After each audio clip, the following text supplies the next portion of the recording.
Show me your moves.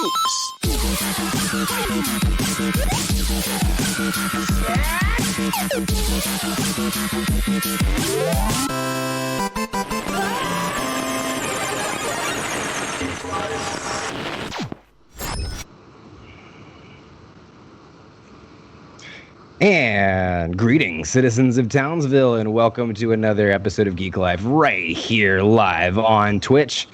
We are the source for all the nerdy news you need to know. If you're new to the show, we are a 2-hour-ish mashup of all the pop culture news you know and love. We talk about video games, movies, TVs, comic books, cosplay, and all things nerdy. So, let's get to it. Joining me today is not the legendary Man-Bear Pig, but someone who is just as serial, the man, the myth, the legend, Jake the Great. How are you doing today, Jake? I'm doing great, Dad. How are you? I'm doing fantastic. And joining us live from the fiery pits of Mordor, formerly known as the West Coast, Bronwyn, the warrior princess, joins the fray. How are you doing, Bronwyn? Breathing in a lot of ash right now. Migos. Yeah, that joke is actually pretty real. Yeah. But what can you do but laugh about it, right? 2020, guys. Right. Great year to be alive, living in the end times. Okay. So, what have you been binging in the apocalypse? Anything interesting left of late? I've been watching some older Star Trek, so that's been fun. Kind of getting a little taste. I've watched a few episodes here and there growing up, but I've never actually sat and dedicated some time to it. So I'm starting from the beginning. Have you gotten a chance to look into the Below the Deck, the CBS animated series with it yet? That might be something to look into. Yeah. That has seemed interesting, like something I would like to watch. For sure. What about you, Jake? What have you been getting into? Oh man, a little bit of everything. I've actually been going back and my girlfriend wanted to watch Sailor Moon. And so we've actually been binging Sailor Moon, as weird as it sounds, or as not weird as it sounds. This is Geek Life, and everybody, anime is fucking anime. And so, but honestly, dude, and this is hot take, not the best anime. Not the best. Ooh, you're gonna hurt some feelings with that one, man. I will stand Sailor Moon. I think Sailor Moon's one of when you go to those '90s animes. I mean, I've been binging Yu Yu Hakusho, so I feel the '90s anime classic. Yeah. right now. No, so Yu Yu is exact opposite of Sailor Moon. Sailor Moon, Sailor Moon does really good in the conversational parts, the animations, really top notch. They're all it's all really good until the fighting scenes. Then the fighting scenes, they take the easiest way out, on each one of those. And I wish they were a little better animated. That's all I'm saying. I don't want to get everybody up on a tissy. Well, I mean, it's all about the magical girl transformations, right? That's the whole Sailor Moon thing. It's dude, that 90%. Cut and paste job, they do that same transformation every episode. When you watch them back to back, binging wise, it gets. Man. You're like, it's like Digimon digivolving. It has to be. Oh my god, you're right. Process. Yeah, you're right. Digimon, digital monsters. Everyone's like, all right, come on, get up off the couch. You got to jam to this. Let's, Digimon, they're digivolving. What else are they gonna do? I forget they play a 5-minute song. They do. They do play a 5-minute song. I've been binging. Speaking of anime, I've been. One I've been going into Yu Yu Hakusho, but the other one I've been watching is Pokemon Journeys, which came out this week, which is great because you get the Gengar episode, the legendary Gengar episode we've been hearing about, the one that's your cover photo, I believe, and one of your social medias, Jake. Oh yeah. I believe just Gengar alone at the bus station. But that episode is available on Netflix now. It's honestly it's one of my favorite photos, but it's actually a sad one. The story of it's sad. Yeah. The story is real sad. It is real sad. And I watched the sad story last night, and it was a good sad story. But it's Gengar giving Cubone a run for his money. Mm-hmm. Yeah, that's for sure. That is for sure. All right. Well, before we get started, I want a quick reminder that if you like anything you see or hear on the show tonight, feel free to follow us at Geek Life Live on any of our social medias, which is Instagram, YouTube, Twitter, all those. Right? I'm not missing any, right, Jake? No, those are the main ones. Those are the main ones. YouTube and Twitter for right now.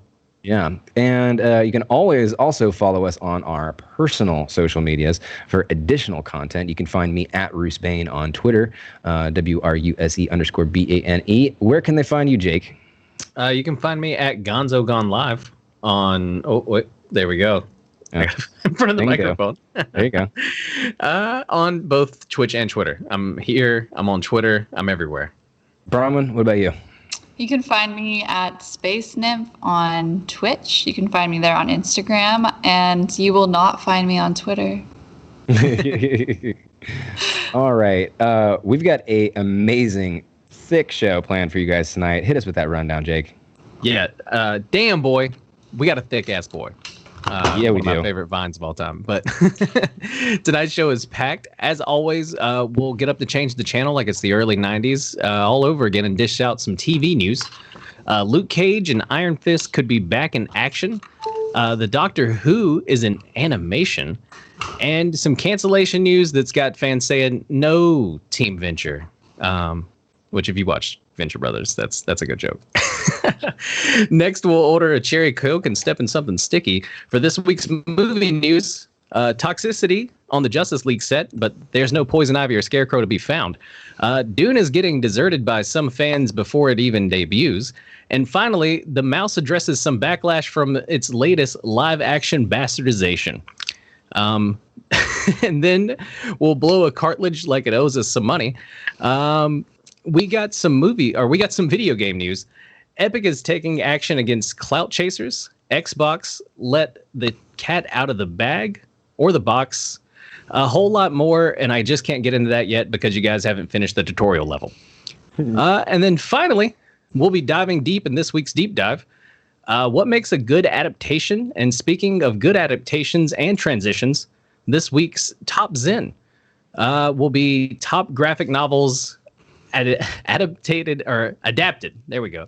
Into movies or TV, but without superheroes, which is a classic twist, right? And anyway, Braun, I heard you found the remote. What have you got for us in this week's TV news? All right, Luke Cage and Iron Fist return to Marvel Studios in 1 month. Marvel has not been able to use the rights to these two characters because they appeared in their respective Netflix shows. And according to that contract, Netflix owned the rights until 2 years after the shows were canceled. So this coming October marks that 2-year period and brings those two characters right back into Marvel's vault. So yeah, they're able to use them now. Dawson, what do you think about Marvel regaining the rights to these characters, and what do you think that will mean what's to come? I'm fucking stoked. I mean, I don't know what else to say. I mean, this series was really kind of nixed at a really surprising moment. I mean, like, one, Luke Cage had just been getting better and better and better. I thought season 1 was great. I thought season 2 was absolutely fantastic. Iron Fist was there. And so, like, you know, having both of them together, especially when Iron Fist would come on to Luke Cage. Actually, I'm really mostly excited about Luke Cage. Let's be honest here. Yeah, it was a great show. Iron Fist was all right. I don't think I even finished Iron Fist season 3, and I think that's like, oh, that was one of the reasons that got canceled. So that's one thing that I, keep in mind with the whole transition, with everything, with Luke Cage and Iron Fist. So I think that this could be great to see happen. I don't know, how quickly exactly they're going to really be able to transition those over. And I don't know why they kept so many people in the dark about this, but it's definitely great to see these properties back in production. Mm-hmm. Do you think this means like Jessica Jones and Daredevil and that kind of stuff is going to be back, or are they still on contract with Netflix? Oh, definitely. I think now, and again, we're living in the post-Snyder Cut era, okay? Anything is possible with a bunch of fans yelling about it. So I think that this is a definite circumstance where, with especially how much emphasis was behind Daredevil and how many actors were so vehemently outwardly against the production decisions that Disney was, or that Netflix was making at the time, and they were kept in the dark and just didn't understand why they would cancel such a successful show. I can definitely see Daredevil coming back for sure. Jake, were you big into the Netflix Marvel series at all? I'm also one of those that's probably the reason they got canceled, because I watched a lot of like seasons but didn't complete like any of them. Like I think I need to finish Daredevil. I think I needed to finish which I watched all of Punisher too, which was actually really good as well. And so a lot of these Marvel shows and everything, they were doing pretty well on Netflix, and I think that we even covered them back in the day as being a shock, that they were getting kind of like canceled. And so Anyway, it's really awesome to see Luke Cage and Iron Fist kind of back at it again, and it's nice that Marvel's getting the rights to use these characters, even with all of the kind of like crazy rights shit that's been going on, or not going on, but what's happened in the past anyway. Absolutely, 100%. I'm stoked to see it happen, and it's great to see these properties come back. But speaking of properties that have been away for a long time and are kind of breaking new ice for sure, Doctor Who has announced that they're doing an animated series based around our favorite fascist little tin cans with laser beams, the Daleks. They're taking the spotlight in the final installment of Doctor Who Time Lord Victorious Media crossover. So it's like a little limited animated crossover. On Wednesday, BBC announced that Daleks, a 5-part CGI animated series, will be launching in November 2020. Daleks is made up about 5 10-minute episodes. The synopsis of the series reads, the Dalek Empire comes up against a terrible force, the Daleks plundering of the archive Iseos, Alisios, I believe. I can't remember how that was and said in Doctor Who, but I believe that they do talk about that. Unearths something ancient and deadly, and soon Scarcrow is under attack, and the Dalek Emperor is on the run. Can the Daleks defeat these adversaries, regain the planet, even with the help from an old enemy? Will this be the end of the Daleks? And I watched the trailer, guys, for this series, and I have to say that, honestly, I've seen better CGI in, like, 90s cartoons than this one. It's pretty bad. Like, yeah, it's I think, and it really does. It looks like a shitty 90s CGI TV show. But Doctor Who is kind of known for its campiness. So I don't know if they can kind of get away with it. That they're if anyone can, definitely they can. But I don't know. Bronwyn, the Doctor. What do you think about the Daleks getting the spotlight here? So I think I kind of like it. I like that it's not quite so serious, and that, I mean, I know they don't really communicate in a traditional way, so that might be a fun thing to kind of play off of. And just having it be such a limited series, I think, is a good thing, because you can have fun within this, but it's not going to get overly drawn out, and might be an interesting endeavor. Yeah, it is only a 5-10 minute episodes, so it's not. It can't be too much to get upset over. Yeah.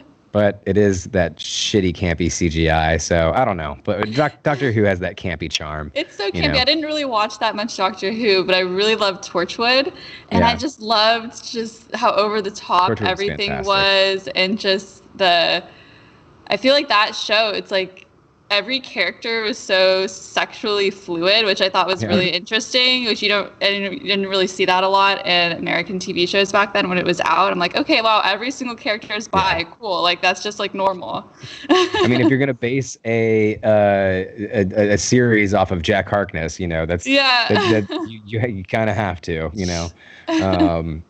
But anyways, it was definitely a fun series, a series that I definitely watched growing up, and definitely had a big pull on me as well. But speaking, do what? Watch them. No, I was just gonna say I've got to go back and rewatch them. Doctor Who's one of those big cultural, phenomenons that I'm kind of like upset I've never seen any of. So yeah, and the new series is going really well. I mean, I haven't seen.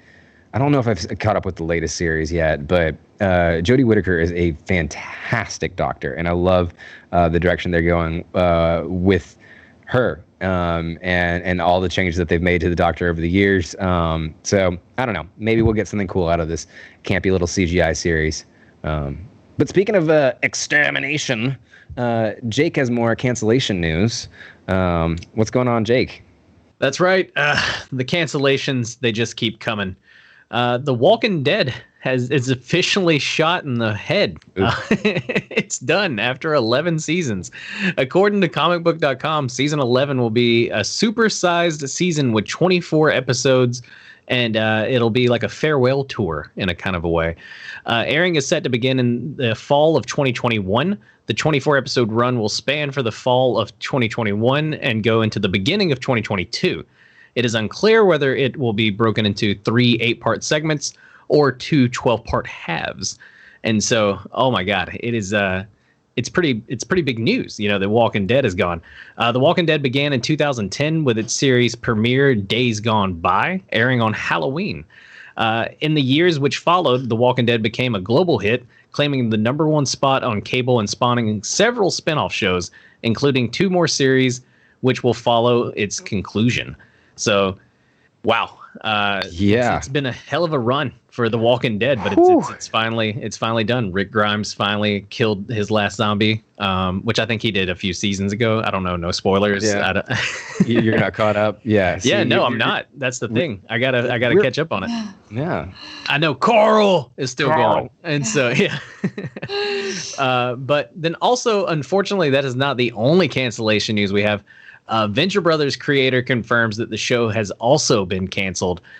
Following a rumor that began to circulate this weekend, the Venture Brothers creator Jackson Public has come public with the show's cancellation. You're welcome. But hold your applause. Unfortunately, it's true. #Venture Brothers has been canceled. He wrote in a tweet, confirming the acts earlier this year. We got the highly disappointing news a few months ago while we were writing what would have been season 8. We thank you, our amazing fans, for 17 years, for your kind and patient attention. As always, we will love you.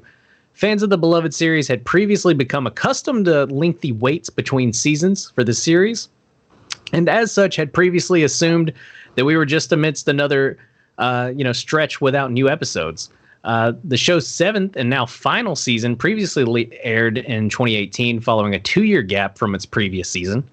And it's one of those things where even after this tweet went out, Venture Brothers hit number 9 as a trending topic on Twitter because of just how many fans were upset. And many fans were saying that all they needed was one more season to really wrap it up.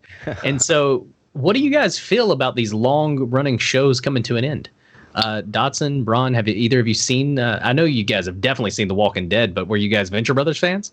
I've seen a little bit of Walking Dead. It was actually someone told me to watch Venture Brothers like last week. So this makes me kind of sad. Maybe I'll get super into it and then it's gone. But I was just noticing in the chat, people were saying like, "Oh, I thought Walking Dead was canceled a while ago. Oh, it's still going." I know. I was just reading that as well. Yeah. So I think that's kind of how I feel. I agree with that. Like, I'm not too upset. I was definitely more reading the graphic novels for Walking Dead than really watching the show. But I did watch a couple of the first seasons and yeah, not heartbroken there.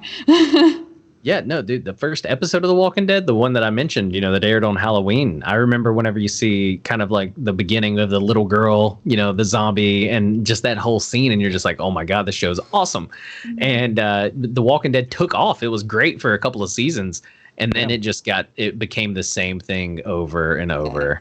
Walking Dead was a classic back years ago for me, and I think that we talked about it every week on Geeklife in college, just about because it was a staple. It was a pop culture staple for a long time, and it held a lot of the same prowess that HBO shows like Game of Thrones did, and I think that it's definitely a titan, but I think that it had been all puns intended, very lifelessly limping around for several seasons. Yeah. So I was well off before even any of the Morgan stuff happened or whatever. The dude with the nails in his bat. I mean, I know who it is because of Halloween costumes and shit like that. But like, that's about all I know.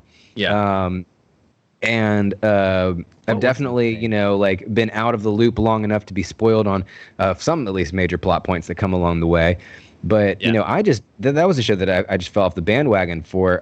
Venture Brothers was always something that I was always like on my checklist to get back to at one time, and I think that now, honestly, for me, it's just like, 8 seasons, that's a digestible content for me to enjoy sometime when I have run out of a binge. So I think that now for me, I'm looking at it as a complete series, but I'm not, that being said, I'm not one of the fans that's been dedicated along, kind of following the journey for 17 years, as they say, and can't imagine that level of heartbreak. So I know that's why it definitely erupted up on Twitter big time.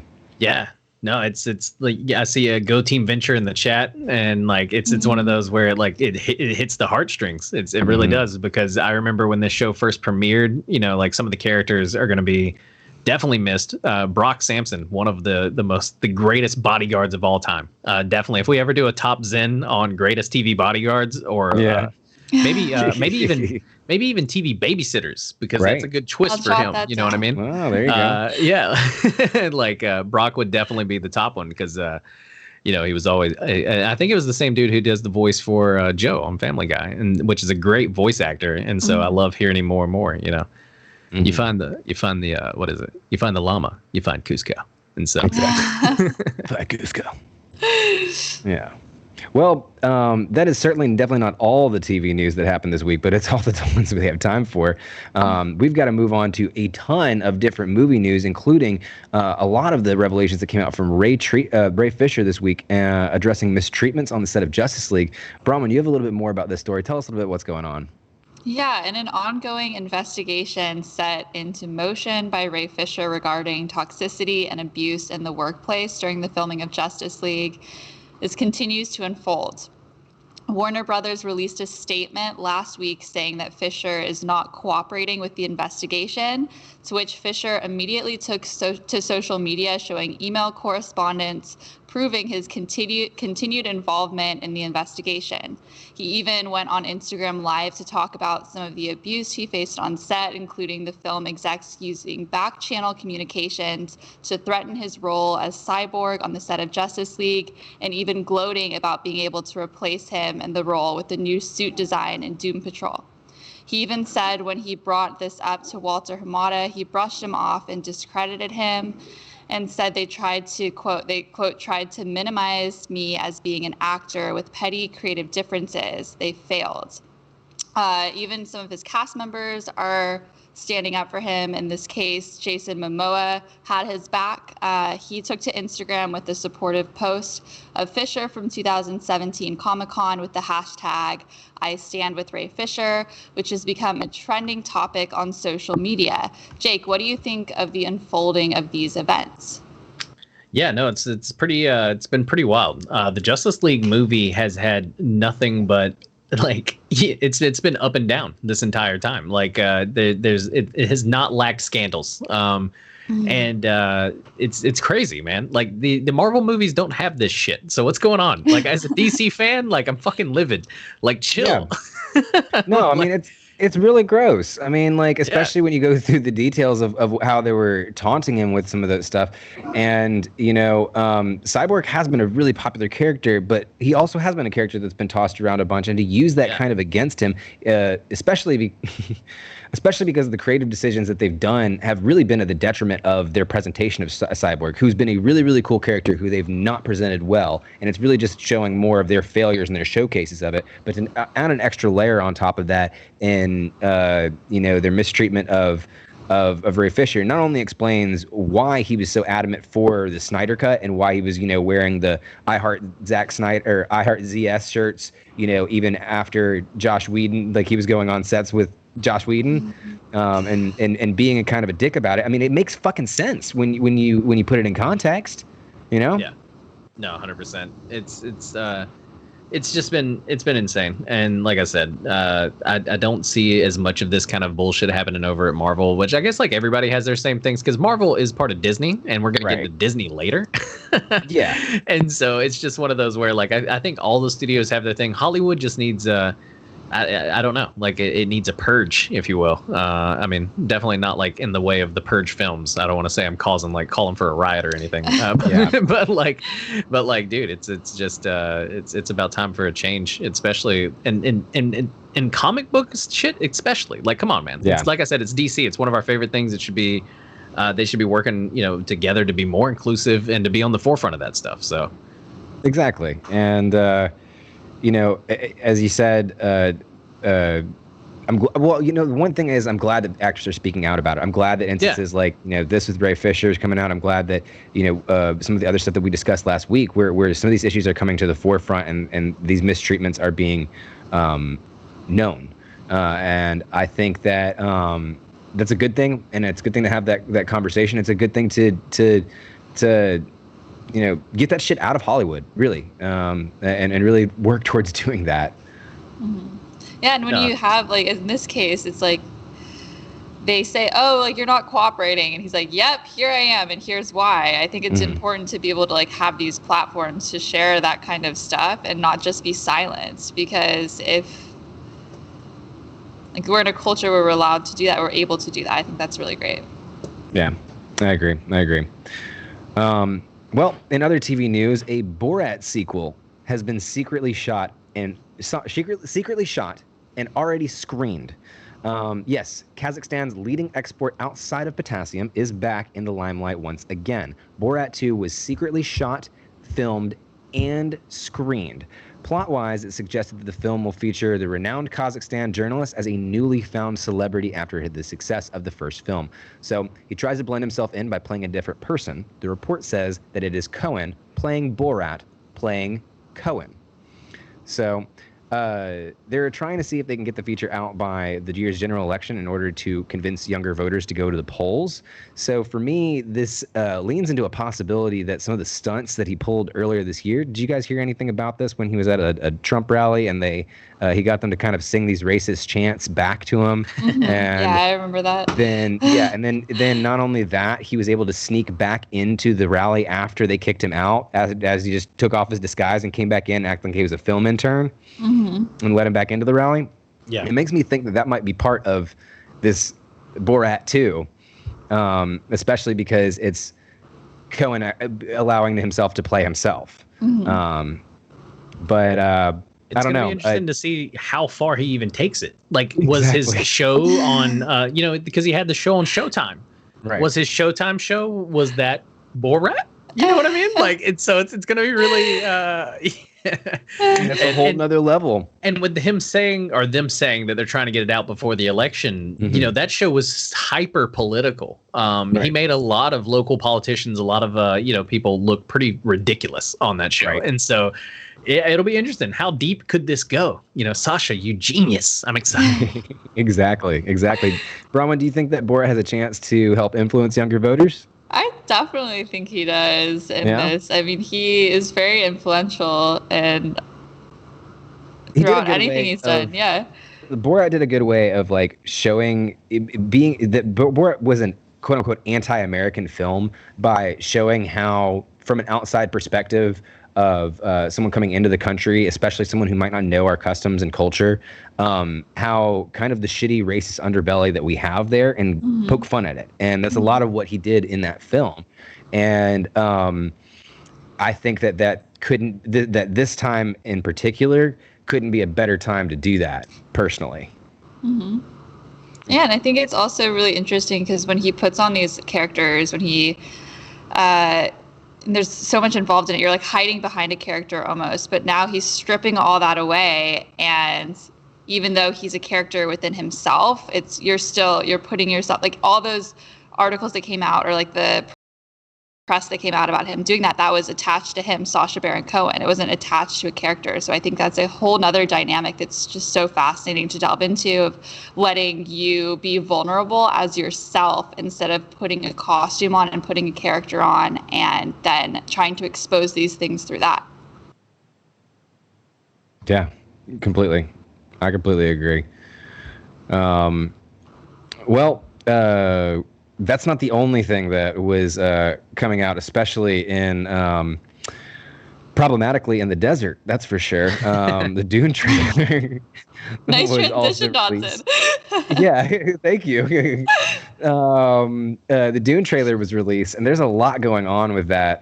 Jake, you have a little more information on this Dune trailer. Tell us a little bit about that. Yeah, man. This was something that I didn't even really think too much about in the beginning as well. But the Dune trailer released, and I was pretty stoked at first glance. The movie looked packed as far as like the cast is concerned. But that is where even some of the growing concerns are coming from. There's a lot of complaints, especially online, about Dune potentially whitewashing its cast. If you don't know, the story follows Paul Atreides, the heir to a noble house that has just taken control of the desert planet Acaris, and I'm sure I pronounced that perfectly. Home to the most valuable pronunciations are going to be fun. Home of the most valuable substance in the galaxy, commonly referred to as spice. Home Atreides becomes a target of political rivals and must look to Akaris, Akaris's native freeman people to help. They believe that Paul is a prophet who will lead a revolution against the feudal chokehold on their land.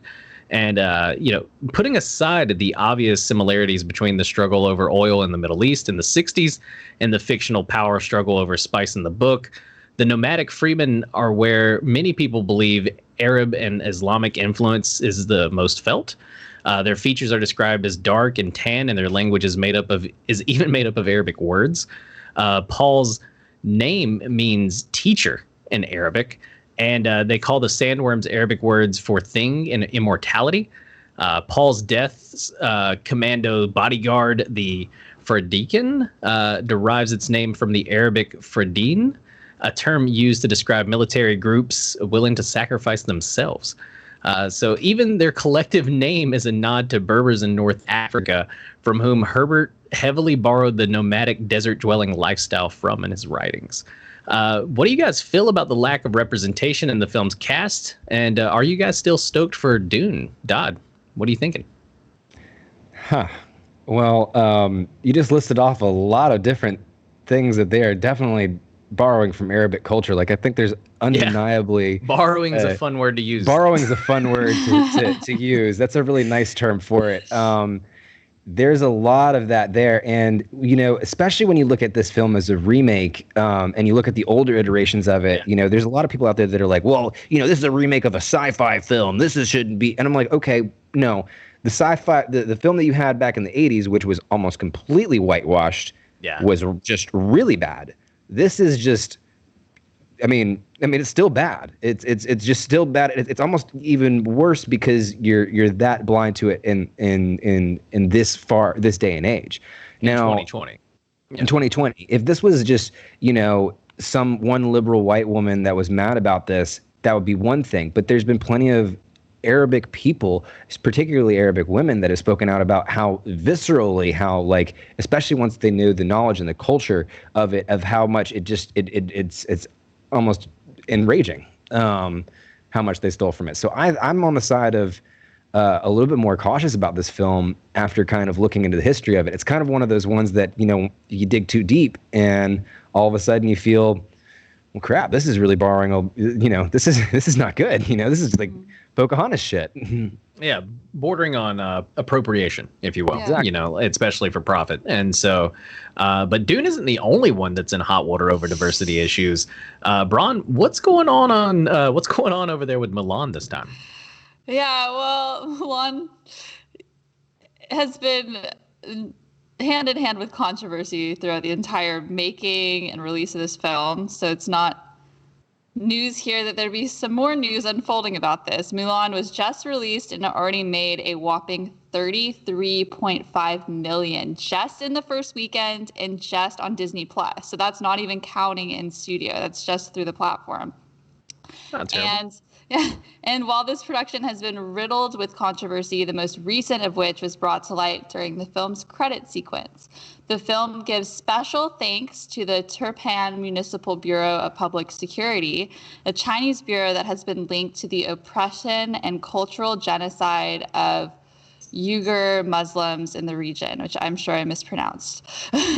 Disney's CFO Christine McCarthy addressed the uproar over this credit by saying that while most of the film was shot in New Zealand, for the few scenes that were shot in China, they needed to get approval from the government, and per common practice in the film industry, thanked both countries in the credits.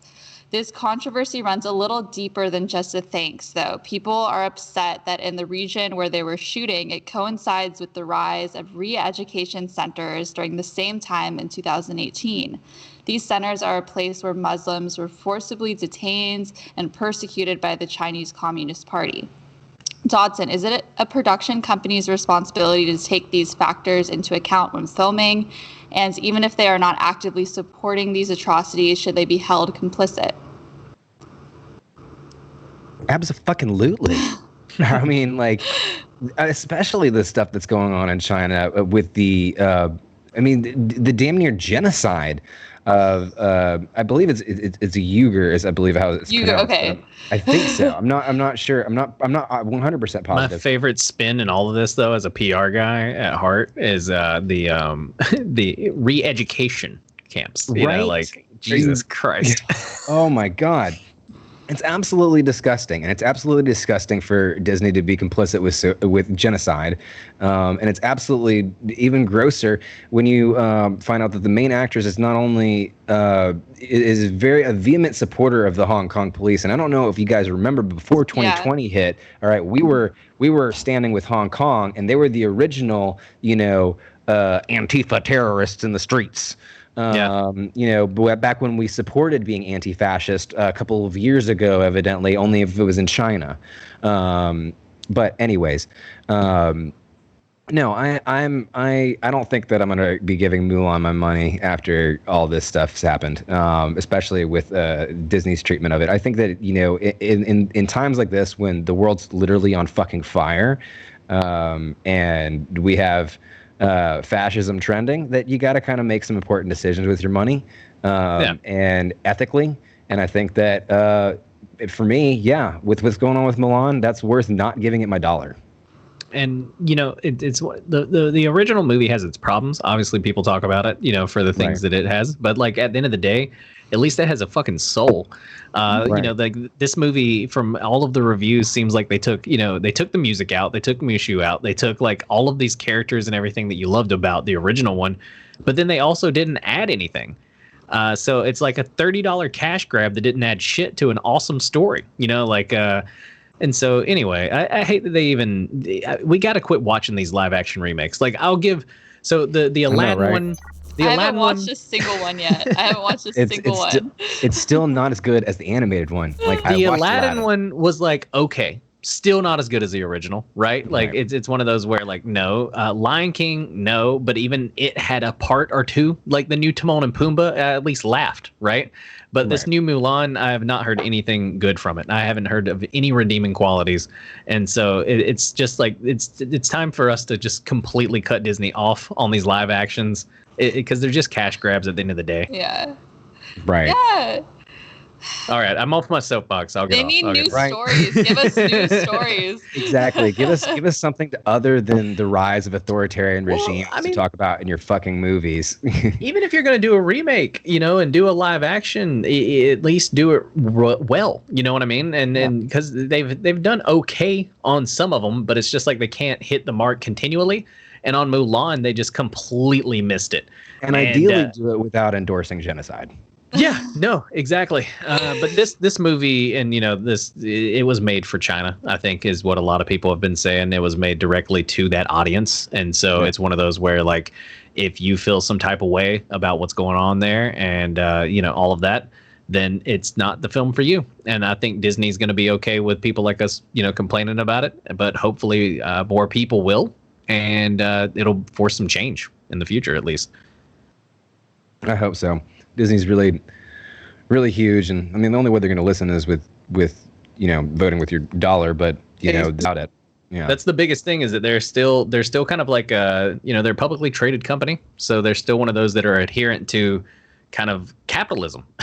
Exactly. And if we keep pumping money into them, that's not how you get anything to change. And so, but I know we're probably preaching to the choir.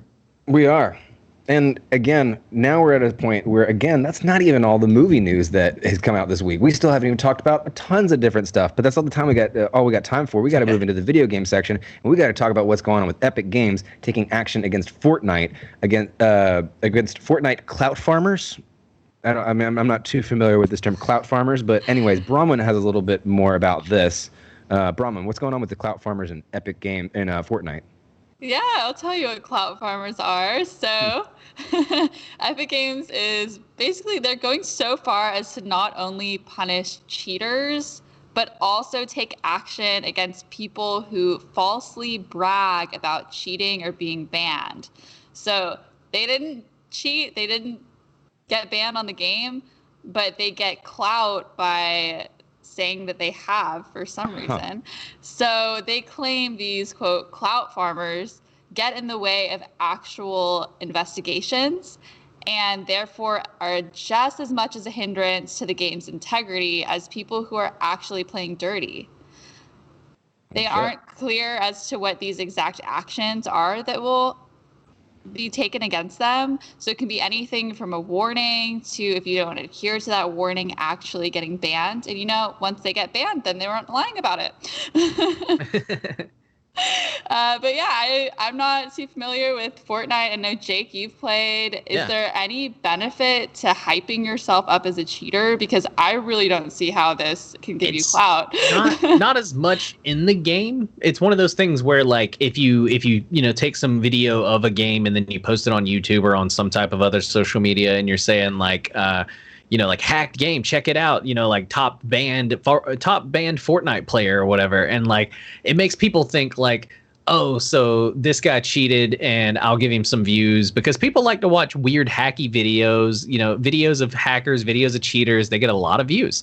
And so clout chasing, as the kids would say, is just like, that's what they're doing. They're essentially trying to say like, yo, I cheated. Look at this cool video I made of me cheating and getting a lot of kills, because it's stuff you couldn't see in a non-cheating game or whatever. You know what I mean? Like, you couldn't see somebody just go auto aim and go off or whatever. And so a lot of people watch those videos. It gets a lot of views, and so people will pretend that they have been banned or they're cheaters or something like that, and it'll make people click on their videos, and then there won't be anything. And so Epic's even saying like, even if you pretend to be somebody who's gotten banned from our games, right? Like, we're going to start, banning you. So it's interesting. It's almost like, you can make your own dreams come true in a way. Yeah, no, for real. I mean, you can brag about getting banned, and you'll get banned. There's people on that like that with Pokemon actually with Animal Crossing. I've seen it a lot. That'll go that report people's islands for really ridiculous reasons and just to be aggravating, and then they'll post videos of it on YouTube, and then they'll collect the outrage clicks and just collect them as much as they can. That's the point, man. It's kind of like false outrage in a way, like it's an old trick to get people to kind of like come in and give you some of those rage clicks, as you said. Right. And I can promise you guys watching, the only kind of outrage clicks that we're going to generate are the outrage you get from seeing a dancing kitty on screen and not being able to actually buy it with your own money. So that's the only outrage that we plan on generating. I was outraged during like one of our meetings to prep for the show. I was like, oh wait, can we buy these kitties? I want to buy the kitty. Well, speaking of things coming back, Colin Kaepernick is back in Madden. And Jake, you know a little bit more about that. Tell us a little bit about Colin Kaepernick's return to Madden. Yeah, as our resident sports games player. EA is adding Colin Kaepernick back to Madden NFL 21. Starting earlier this week, Kaepernick can be added to any team in franchise mode in Madden 21. He can also be selected in the game's Play Now mode. Cap hasn't been in a playable character in Madden since 2016. Wow. Colin Kaepernick is one of the top free agents in football and a starting caliber quarterback. The team at EA Sports, along with millions of Madden NFL fans, want to see him back in our game, EA wrote in a statement. EA worked with Kaepernick to get the rights to his likeness and to craft his appearance in the game. EA apparently lost the rights to Kaepernick's likeness when he was listed as a free agent, since the company only negotiated with the NFL Players Association. So EA Sports specifically reached out to Kaepernick to bring him back into this year's game. Cap hasn't been signed by an NFL team since he started kneeling during the national anthem in 2016 to protest the way the United States oppressed black people and people of color. I know I'm the only Madden player on the panel, but what do you guys think of EA's move here? Dotson? Hey, I mean, I think it's great. I happened to visit my family this week, and we watched the Texans and the Chiefs game. Yeah. And Thursday night football. That was a very interesting game to watch, not just for the football, but for several other reasons. One, watching that mask fog up. There was a big debate in my household. Okay, this is true of whether or not his mask. I can't remember the guy's name, but whether or not his mask was fogging up because if it was pre-fogged or if he was fogging it up with his breath. It was Andy Reid, the coach, right? Andy Reid. Yeah. And my dad thought it was pre-fogged so that they could cover his mouth. And so when he was talking, like it wouldn't show his mouth. But me and my brother were like, nah, that's his breath. That's just him like fogging it up. And like he's probably looking over at the field thinking it looks like a horror movie right now, like something out of the Mist or something. Yeah. But anyways, I also remember at the beginning of it, them standing together for a moment of unity, having nothing to do with the flag, having nothing to do with anything with the national anthem, and hearing those boos in the crowd. Yeah, so, that's been a big thing. Our country's got a really long way to go with this shit. And I think, one of the ways that we get through to obnoxious racists is we shove it in every sport that they indulge themselves in every corner of society that they indulge themselves in. So if they still want to continue to be racist, they're going to have to boycott literally everything else. And if at that point, then, we've shooed them into their own little racist fucking hiding hole. Yeah. So that's how I look at it. So I think this is a good move from EA. Yeah, no, EA, not always good guy EA. You know what I mean? EA still the holder of the most downvoted comment on Reddit history. And so it's one of those things where like EA doesn't make many good moves, but this one is one that I will give them a tip of the hat with, because it's good to see Cap back at it. Like if you're a football fan, and especially if you're a Madden player like myself, it'll be fun to build a franchise, maybe sign Kaepernick, live out some glory days, So it's really a cool move from them, and it's one that I think a lot of people agree that Kaepernick only lost his job because of protesting. It wasn't because he wasn't a good player. It was mostly because of what he was standing for or not standing for, I guess. He could also grace the cover of the game without being cursed. That's true. That is true. Yeah, that would be an interesting move for EA. That would be a really cool move for EA. I would, if you're listening to EA, 4D chest. Think about it. 4D chest, Madden 2022. It's all you, bud. But anyways, we got even more video game news coming out. And speaking of, I can't think of a good transition for this. Hyrule Warriors Calamity has been announced. Earlier this week, Nintendo disappointed Breath of the Wild fans by letting us know that we're going to have to wait a little bit longer for that trailer or for any visuals of Breath of the Wild 2 whatsoever. But then they turned that frown upside down immediately with a new trailer for Hyrule Warriors Calamity. This is the latest in the Hyrule Warriors series, a series that mimics a gameplay similar to Dynasty Warriors, a game where players take on like waves of enemies in a big war-like battle scene. And this game is set to take place in the famed war of the Scourged Hyrule, that Scourged Hyrule 100 years ago, a war that's heavily referenced in Breath of the Wild. Bronwyn, did you play Breath of the Wild at all? Oh, I played Breath of the Wild. I thought so. So does this announcement make up for the lack of progress on Breath of the Wild 2, or no? No, not a single bit. No. Any interest in Hyrule Warriors? Okay, so one of the reasons I love Breath of the Wild and most of the Zelda games is just the gameplay, and I don't think you get that in Hyrule Warriors. It's like cool for people who like that style of gaming. It's awesome, have fun, play with my characters, but I'll take them back when you come out with the next Zelda game. Exactly. Jake, you got feelings on this too, right?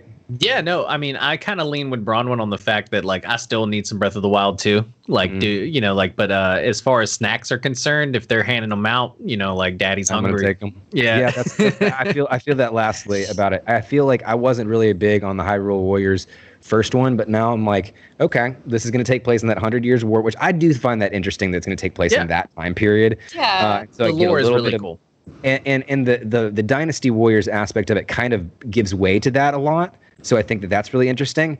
So I definitely think that this is something I'm going to indulge myself in. But to me, it kind of redeemed for a little bit of progress on Breath of the Wild too. But I can definitely feel you guys with the hard no. No, we need some visuals on that now. Need some updates. We need some updates.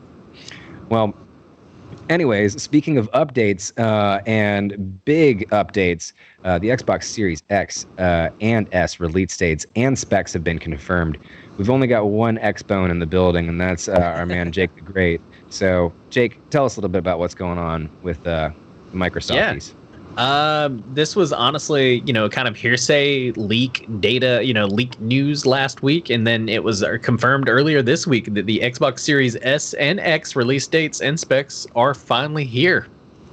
Microsoft has finally revealed the price and the availability details for the Series X, which is going to be $499 November 10th.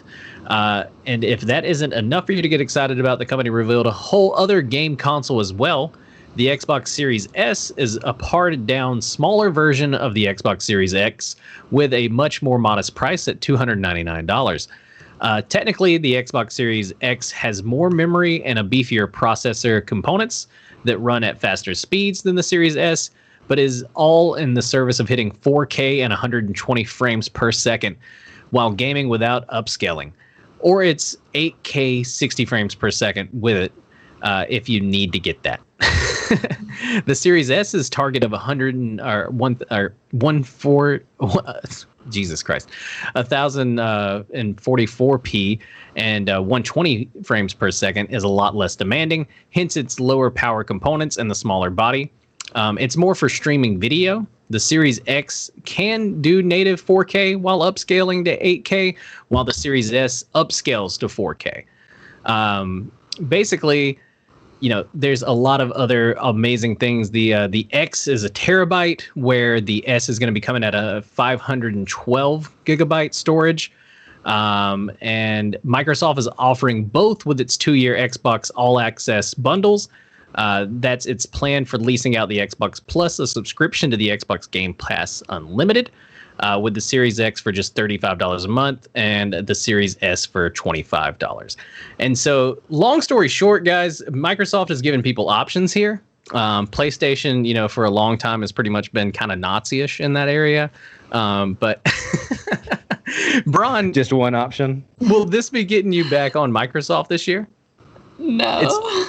Especially with the cheaper option. That's what they're aiming for. With $299, they're essentially saying that, yes, you can hit 4K, but, it's not for people who are really trying to nail 4K. This is kind of a more like entertainment system, if you will. Mm-hmm. Whereas the X is going to be your closest thing to a PC, I guess, without getting a PC. And I don't mean to be that guy. Like, I know a lot of people, I do have an Xbox, but I'm almost starting to get master PC or PC master race over here. And so, but this lower price range not appealing to anybody, I'm assuming.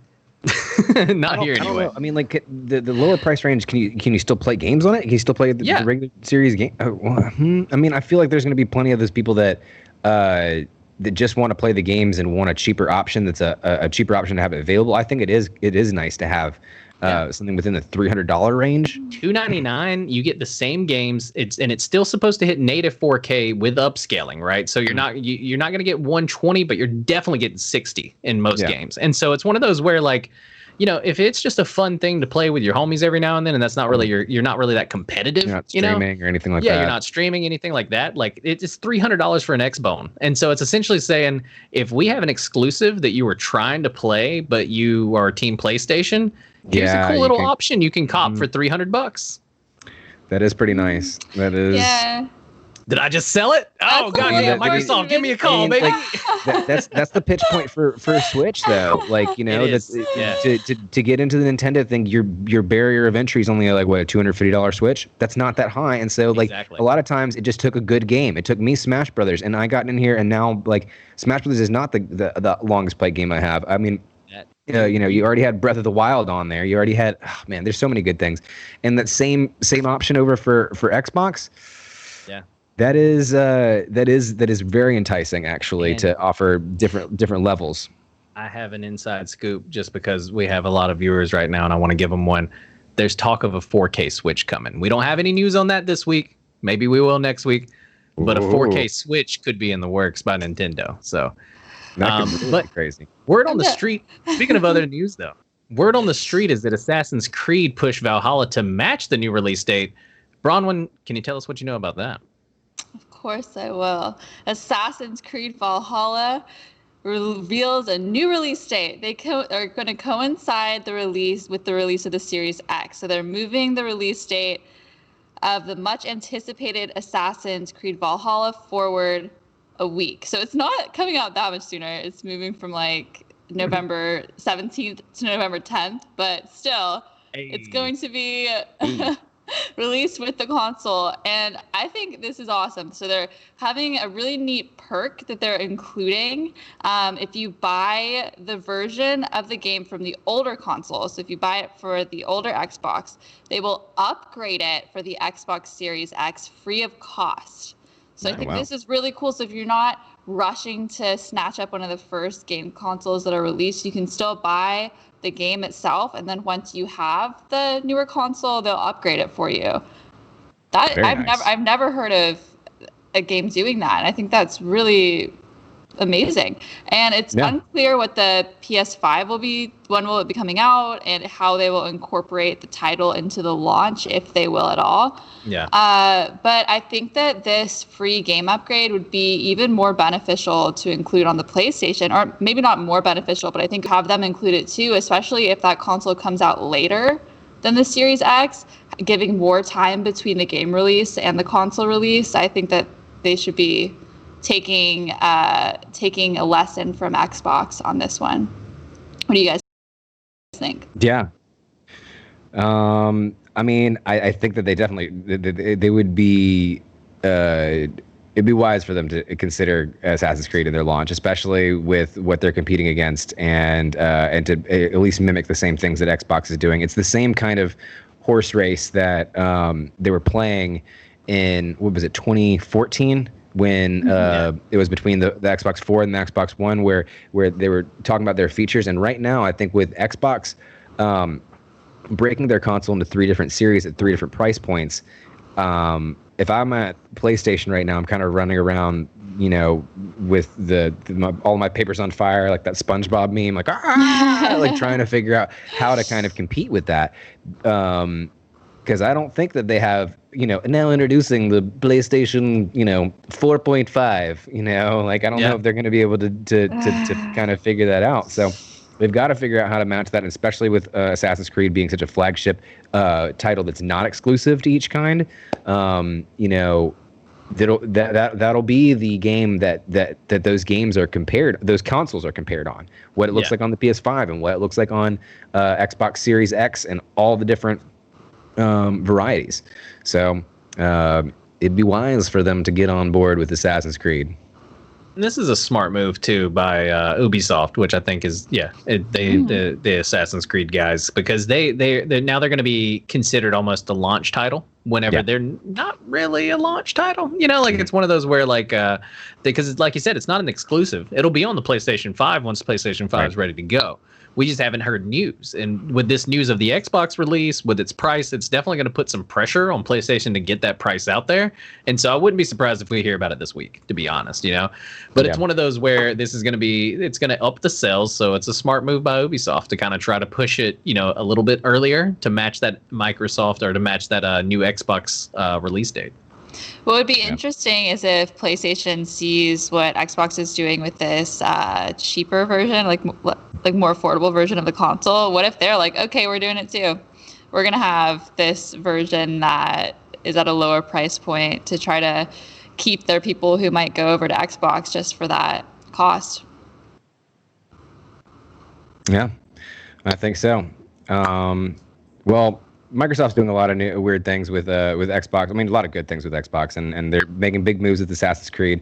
But there is a little bit of breaking other news. It's so breaking that I don't even have this in our notes, about Microsoft announced earlier today that it's not acquiring parts of TikTok's operations after all. So after its bid was rejected by TikTok owner ByteDance, after weeks of talks, the very public back and forths involving the Trump administration, Microsoft ultimately failed in its attempts to acquire TikTok. ByteDance this is a quote from Microsoft, ByteDance let us know today that they would not be selling TikTok's U.S. operations to Microsoft. Microsoft says in a statement, we are confident in our proposal. We are confident our proposal would have been good for TikTok's users while protecting national security interests. To do this, we would have made significant changes to ensure the service to meet the highest standards of security, privacy, online safety, in combating disinformation, and we made these principles clear in our August statement. We look forward to seeing the service evolve in these important areas. So we know that the man in orange is not a big fan of TikTok, mostly because of K-pop stars taking people away from his rallies. But what do you guys think about Microsoft not getting it? Do you think this means the plug for TikTok? Do you think we're going to finally get the full ban? Jake, we'll start with you, the TikTok master. Oh yeah, no, TikTok master. I wish, Jesus Christ. I mean, I do almost have 40,000 followers, so please subscribe. But no, it's sad to think that this may be the last month that we can hit it on them. And so I may have to get out a few more TikTok dances before the end of the week. Right. Well, shit, it's Sunday, so like I need to look. I need to see when the ban hammer is supposed to be coming down from Daddy Trump. But no, dude, it's fucking ridiculous. I mean, everybody already has our data. Every company does. I work at a data company, so I know this. So it's one of those things where like this is just, it's a Chinese company, and America's like, why can't we have we don't want that, like we don't want them here. And so like, I see the security reasons, and it's interesting, but like the fact that they had to sell to a US company to be able to stay in the States, it's kind of stupid in my opinion. Like imagine if like whenever Uber or something like that moved into like another country and they were like, no, you have to sell Uber before you can come here, to like another country, like to us. That's definitely a free market, right? Yeah, no, it's dude, totally free. Totally. But anyway, it's crazy to see that maybe TikTok will be gone, but I don't know. Like, who knows? Maybe Amazon, Daddy Bezos scoops in. You never know.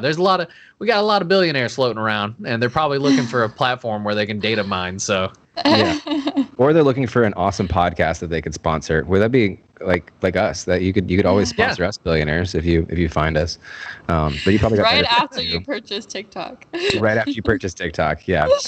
But yeah. So, anyways, speaking of billionaires trying to sponsor our show, we're going to try to see if we can get a billionaire to sponsor our show during this short little break that we're going to take for about 10 minutes here. But before we do, we wanted to say thank you. I don't know if we have any new follows. Oh, we do have new follows. We have so many new subscribers. We do have so many new subscribers. I think a charming gentleman might have gifted some subscribers to chat. So we have You're welcome. It was me. Subscribers. Okay. And might have dropped a pretty penny on that. So your followers are welcome. Those are from my stream that I did last Sunday before we had the show on Fall Guys. I went back through that stream and I realized that I said I was going to gift 10 subs to chat if I could do this, or if Nelly could do like one of the runs, and I didn't ever give that to chat, so I figured I'd give it over to Geeklife. So. Oh, nice. Well, we did get a new follower. So thank you, Ilvis, for following, which is a good friend of mine. He's actually in Tuscaloosa, so shout out to OG Geeklife. He's been at the radio station before. Well, good to hear from you, and we definitely appreciate the follow. We had a lot of stuff going on in chat. Anything you wanted to highlight, Bronwyn? Yeah, everyone's been popping in the chat. It's been good. I think I've mentioned a couple things already. Yeah. You did. We want to remind y'all, if you want all the up-to-date info on all the nerdy news you need to know, be sure to follow us here on Twitch and be sure those notifications are on. And with that, we will kick it to a break, and we'll see you guys in about 10 minutes. Do you want to buy a Spider-Man? Let us know.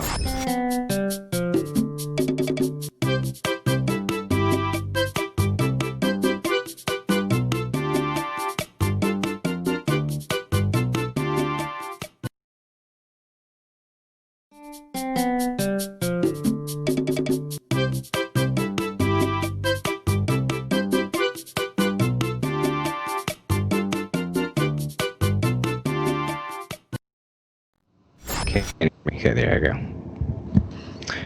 And we are back. Welcome back to Geeklife. We are going into the deep dive right now, and we are talking about adaptations, okay? So it's not uncommon to hear someone say something like, there's no original content these days, or everything's derivative of something else, and these complaints are valid. honestly. Top grossing video games, movies, TV shows are typically based off content made famous in other mediums. From superhero content like the new Avengers game, everything in DC fandom, Luke Cage, to non-super cult classics like Scott Pilgrim, American Gods, even the Witcher games. Tons of quality content is derived from somewhere else. 10 times, this somewhere else is usually a kick-ass written work, which categorizes them as adaptations. Now, not all adaptations are created equal. Green Lantern, every Fantastic Four movie. Sorry, it's stuck in my throat. It's probably a shitty movie. But we wanted to break this down a bit, so let's do that tonight. Tonight we're going to talk about a few things: what makes a good adaptation, what kills them, and why they are so damn successful. First off, we need to define what we're talking about when we say adaptations. Okay, an adaptation is defined as a movie, a television drama, video game, stage play, or really any storytelling medium that has been adapted from a written work, typically a novel. Tons of iconic pieces of pop culture fall into this category, including some that may surprise you, such as The Mask and even the BioShock series. Throughout the years, adapting written works into other storytelling mediums has increased exponentially. Any guesses as to why, Jake? I mean, I would say it's with the advancements in technology, we can actually build some of these amazing worlds that are told throughout, written word for the most part, or through drawings, you know what I mean? It's written works becoming the medium for a lot of these stories. It makes sense because that's the heart of storytelling, if you will. If it's not someone yelling or preaching from some giant rooftop or whatever, telling you something like some kind of slam poetry or whatever. Written storytelling's like the next closest, or the kind of like the next step. It's like you say it, you write it, then it becomes something. That's kind of like the process. So yeah. As what would you, do you have any thoughts on to why this has increased exponentially, Bronwyn? So yeah, I think that we all crave that exciting, just stimulating, everyone wants stimulation, be entertained. So it makes sense that we are reading less and watching more, and because of that, they're making that written word into something we can watch. Yeah, written word into something we can consume in different forms too. We listed stuff like BioShock and The exactly. Witcher, even video games, stuff that we even play, and stuff that I feel like when you think of The Witcher now, when you realize that it's a written work too, and now that it's been a Netflix adaptation, it's on 3 different mediums, and you kind of decide which medium is the most powerful there in those moments, in my opinion. So I think that a lot of stuff, it's that the written work leaves so much theater of the mind that it kind of, because it has that room for exploration, that's why it's transitioned over into other mediums. That's why it transitions over into TV shows. It's why it's transitioned over into video games. So that's kind of, I guess, how I would sum up the kind of exponential increase we've seen in written adaptations. But it's been insane too. Some of the greatest stories have been told through video games lately, right? And for a while now, a lot of great stories have been told, but some pretty fucking awesome ones have been told over the past couple years. And like you said, The Witcher, starting out as a written work, in a way, even like God of War is an adaptation of mythological storytelling, from back in the day. And so it's it's definitely awesome. Derivative. Exactly. Right. And so it's I think video games to me are the future of storytelling. I think we're always going to have movies. I think for so long we've had the debate of, there was always I think even you could go as far back as The Wizard of Oz. There was, The Wizard of Oz was one of the first, early movies. After it came out, you had people that were like, dude, that movie was fucking dope. They probably said it exactly like that, And then you had people that said, well, the book was better. You know what I mean? We've always had that. And so it's been like that for years. And so it's interesting to see, even now we have video games kind of creeping in there as another one that people are like, the books was better. And someone's like, well, no, I thought the video game was better. And it's like, no, the Netflix series was better. Right. Yeah, no, I agree. And I think that it leaves that interpretation up to which which medium do you find it the best? Which one do you think The Witcher truly exists the strongest in this circumstance? Is that the video games? Is that the TV series? Or is that the original content that it came from originally? Or does it have to be stronger? Like, or you just enjoy them. Indulge. Oh, sorry. Or just like indulge in them in different ways to scratch certain itches, but they don't have to necessarily. I feel like we get so caught up because that's like you said, what people immediately do when they see a movie that used to be a book. They're like, oh, well, the book is better. Why do we have to compare them or compete with each other? Because I think that you're getting something different out of it. So just putting them in different places in your mind. But we're comparing creatures, we have to compare things. We gotta see. I mean, even the next question that I have on here is how do we define a quality adaptation? What makes a good adaptation? Like how do we when we have these comparisons out there? What do we there are bad adaptations. We know that, and there are good adaptations of the source material. What defines those, Bronwyn? Yeah, so I think that there definitely is still good and bad, but I think that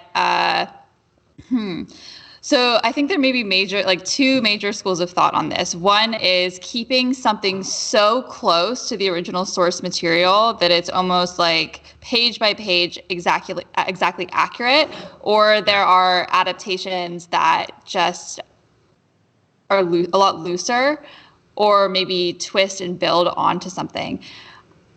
And I think there are benefits on both sides, but I almost prefer when it does something a little bit different so that you can hold those two pieces of material completely separate in your mind as to what they are. And it also shows the creativity of the person doing the adaptation. If they aren't just reproducing something in its entirety, they're saying, wow, this really made me, I focused on this aspect of the book that made me think of this. So now I want to go down this road and point out this experience, this thought method or process or whatever. But yeah, so I think that makes a good adaptation, something that's willing to push the boundaries a bit and to blur the lines and to show something new based on what already existed. Yeah. How about you, Jake? What do you think makes a good adaptation?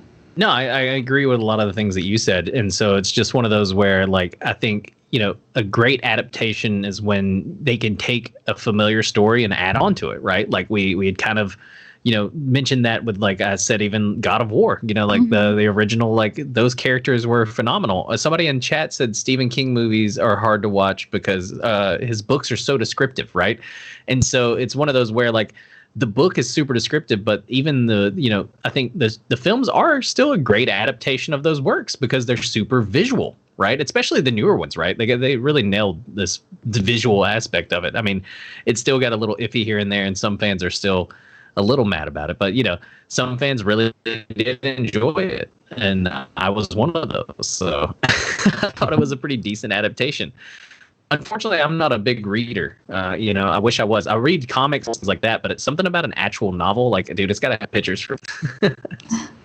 Yeah, I feel you. I mean, but some great graphic novel adaptations have been out there as well. And I think that, when you really take a look at the source material and you try to bring the spirit of that to, I'm thinking particularly in movies right now, when you try to bring the spirit of that to a film, that's a really key thing. I think that, there's a different tone with Sin City that there is with Scott Pilgrim, what there is with Walking Dead, what there is with, a whole bunch of these really good comic book adaptations out there. And they all try to take from that source and try to paint the narrative that they're putting in that source material. And I think that how true you are to that is really important. And I think that comes with the right director and the right art direction, as well as it does the right storytelling. Like, you have to be true to the source material, not just in the storytelling, especially with graphic novels. Yeah. You have to be also true to the aesthetic of the novel. Mm-hmm. 100%. So I think there's a level of respect there too. I think that honoring a source material is really important. If you're going to go against what it's saying completely, that's not respecting the original author at all. Yeah, exactly. And that's what's so interesting about things like even some of the more recent comic book adaptations, right? Like, so like Wonder Woman. Wonder Woman's director had never read a Wonder Woman comic. She straight up admitted it, that she was just not a comic reader. What? And so it was really interesting to see her like come in and she still created probably the best DC movie we've had. You know what I mean? It's interesting. It's interesting how someone can come in and just like, but she said it's because after she got the nod to direct Wonder Woman, she decided like, I'm going to go read some comics, like really get into it and everything. And so she respected the source material. Okay, you know good. What I mean? I thought you meant like she didn't read it at all. Like she didn't do any like research. Like, oh yeah, no, she definitely did. Like, but it was one of those where when she got the nod, she wasn't a comic book junkie. This wasn't like if we had let Kevin Smith direct Batman. You know what I mean? Right. Yeah. Exactly. I mean, you talked a lot about a lot of the prevalence of comic book adaptations out there. I mean, we see them all the time now, and we see them from novels, from all different kinds of source material, and a lot of this is coming from written works to more visual, more active mediums that leave much less to the imagination, actually. Do you think the prevalence of these adaptations is kind of stifling the creation of original content in any way? Jake, do you think so? I mean, so as I don't. It's a hard question because I do think that like sometimes nostalgia. Yeah, nostalgia and like, you know, cash grabs, capitalism, things like that, right? Those stifle creativity in my idea, right? I don't think adaptations are stifling anybody's creativity. I think like because I think a lot of the ones, and even some of the ones that we'll mention in our list later, you know, our top Zen, and even some of the ones that we've just talked about here in this conversation, you know, are great adaptations. And so it's one of those where like we can enjoy the book and the movie and the show and the video game. You can enjoy all of them in different kind of, it's all different mediums that you're going to be taking it in, right? And so it just kind of really is like pick your poison in a way. But the poison's really fun activities to have for hours. And so, you know, it's one of those where I do not think adaptations really stifle creativity. And I don't think, they really but it depends on how crazy you get from the original content. You know, that's another thing too. But what do you feel about it, Bron? So I think that there's a ton of original content right now and a ton of original material, but it's not really at the forefront of our culture, like of popular culture. Okay. I think that if any of us went into a bookstore tomorrow and just walked around, you would see so many new stories because there's constantly authors coming out with new things, pushing the boundaries, and it just like isn't always seen, which is pretty sad. And I'll admit I don't read as much as I should. And a lot of times I just immediately go to like the classics. I'm not supporting newer authors. Supporting newer authors as much as I should be. But I know there's a ton of stuff happening and new books being published, and that's amazing. Even if it's not kind of on the radar per se.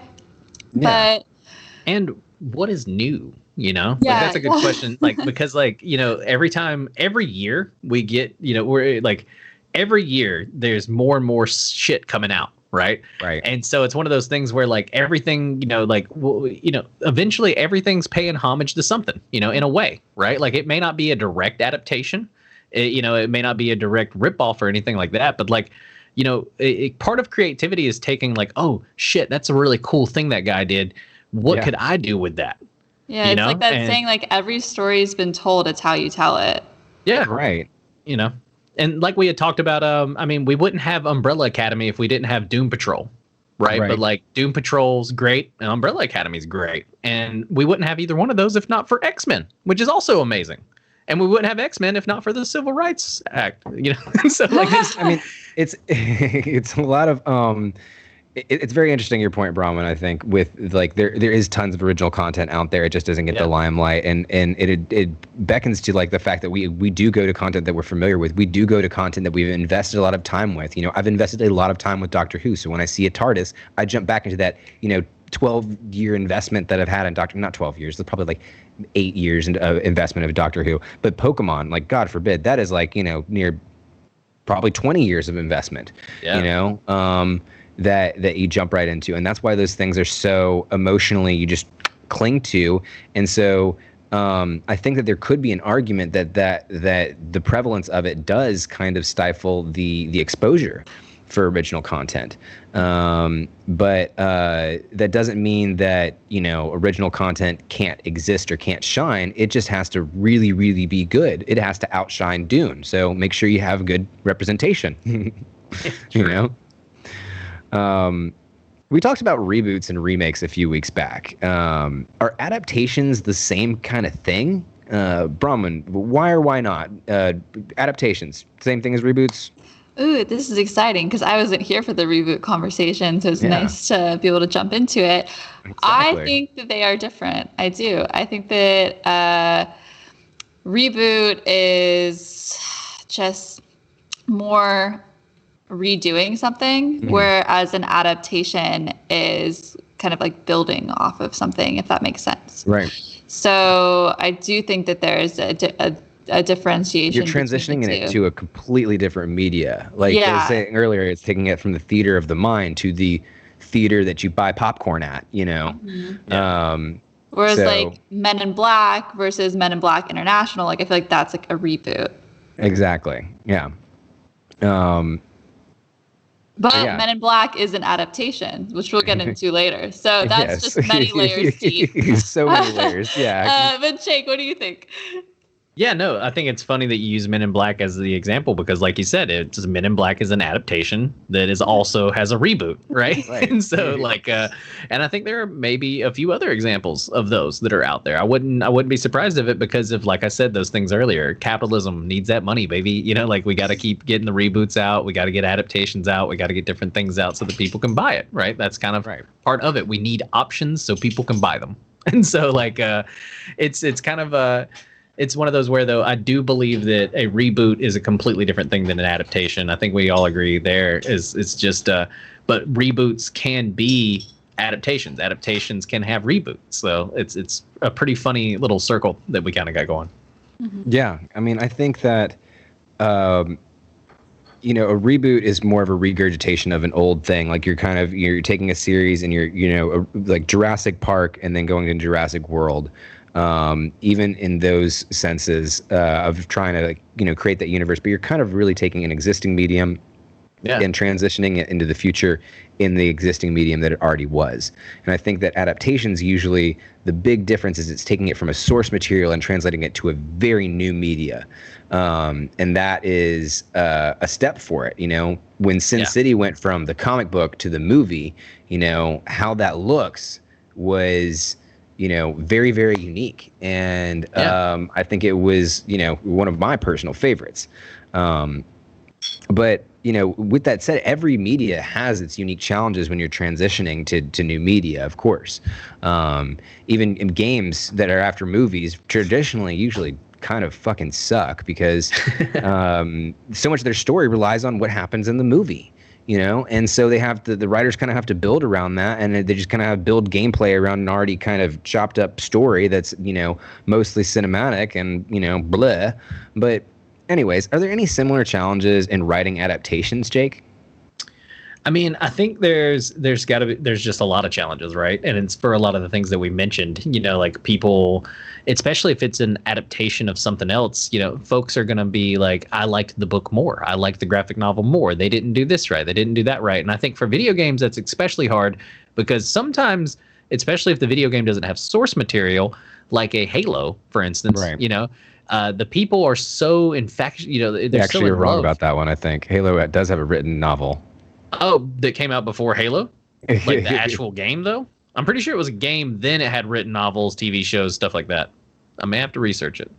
Because it's one of those where, but anyway, long story short, I think, there's definitely, a lot of issues that come from, like Dune is another one that, tell me, what, did Dune? Or am I 0 for 2?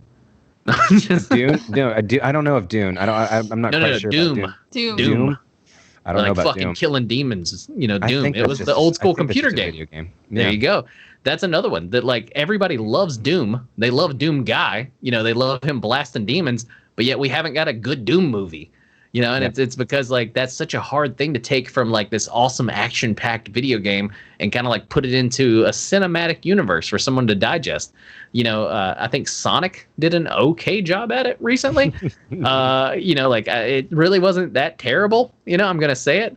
But then like in the past, we've gotten shit like the Mario Brothers, which I'm gonna be a little against the grain here. Not the worst movie ever made. Come on, I'll watch it. You're pretty against the grain on that one, man. That one was an atrocity. It's because it's like Jar Jar Binks. It came out when I was a child, and so I have like fun memories of it. Like going back as an adult and watching Jar Jar, you're like, what the fuck is this train wreck? But then as a kid, you were like, Misa love a Jar Jar. Oh my god. But what about you, Bron? Leave that part out. So I'm gonna go the other way, and I'm gonna go from the game to the movie. So from the movie to the game. Yeah. Reverse myself. So I think that can get a little muddled too with that sort of adaptation. If they like stick too much to the movie and they try to do like a scene by scene sort of like I have to stick to this. One game I think did a really good job of it though was the Mad Max. And I remember we talked about this back on the show in college.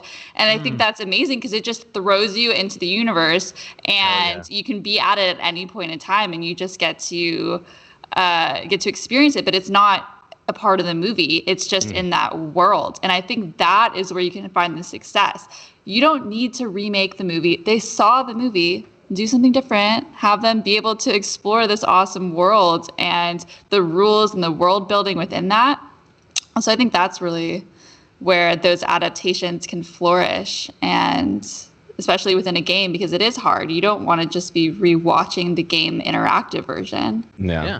Do you think there's any similar challenges for the written adaptations to do that same thing?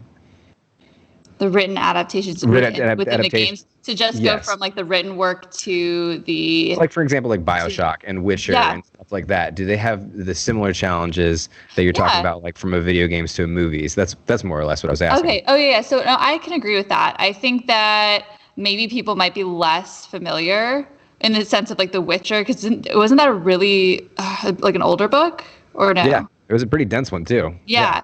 So maybe people didn't have the experience of reading it, but I do think that it can be the same thing, as in maybe don't throw these characters into the exact same situations, but take the world, take the mythology, take the art, the descriptions, bring those to life instead of maybe making a script that is just pulled directly from the source material. I can't imagine what it would be like to try to animate something that you've read and like take it from like that theater of the mind kind of thing that we were talking about earlier and actually like physically making it. But I mean, honestly, that might be even easier than adapting it to a movie, because then you can at least mold that world, right? You can shape that world any way you want to.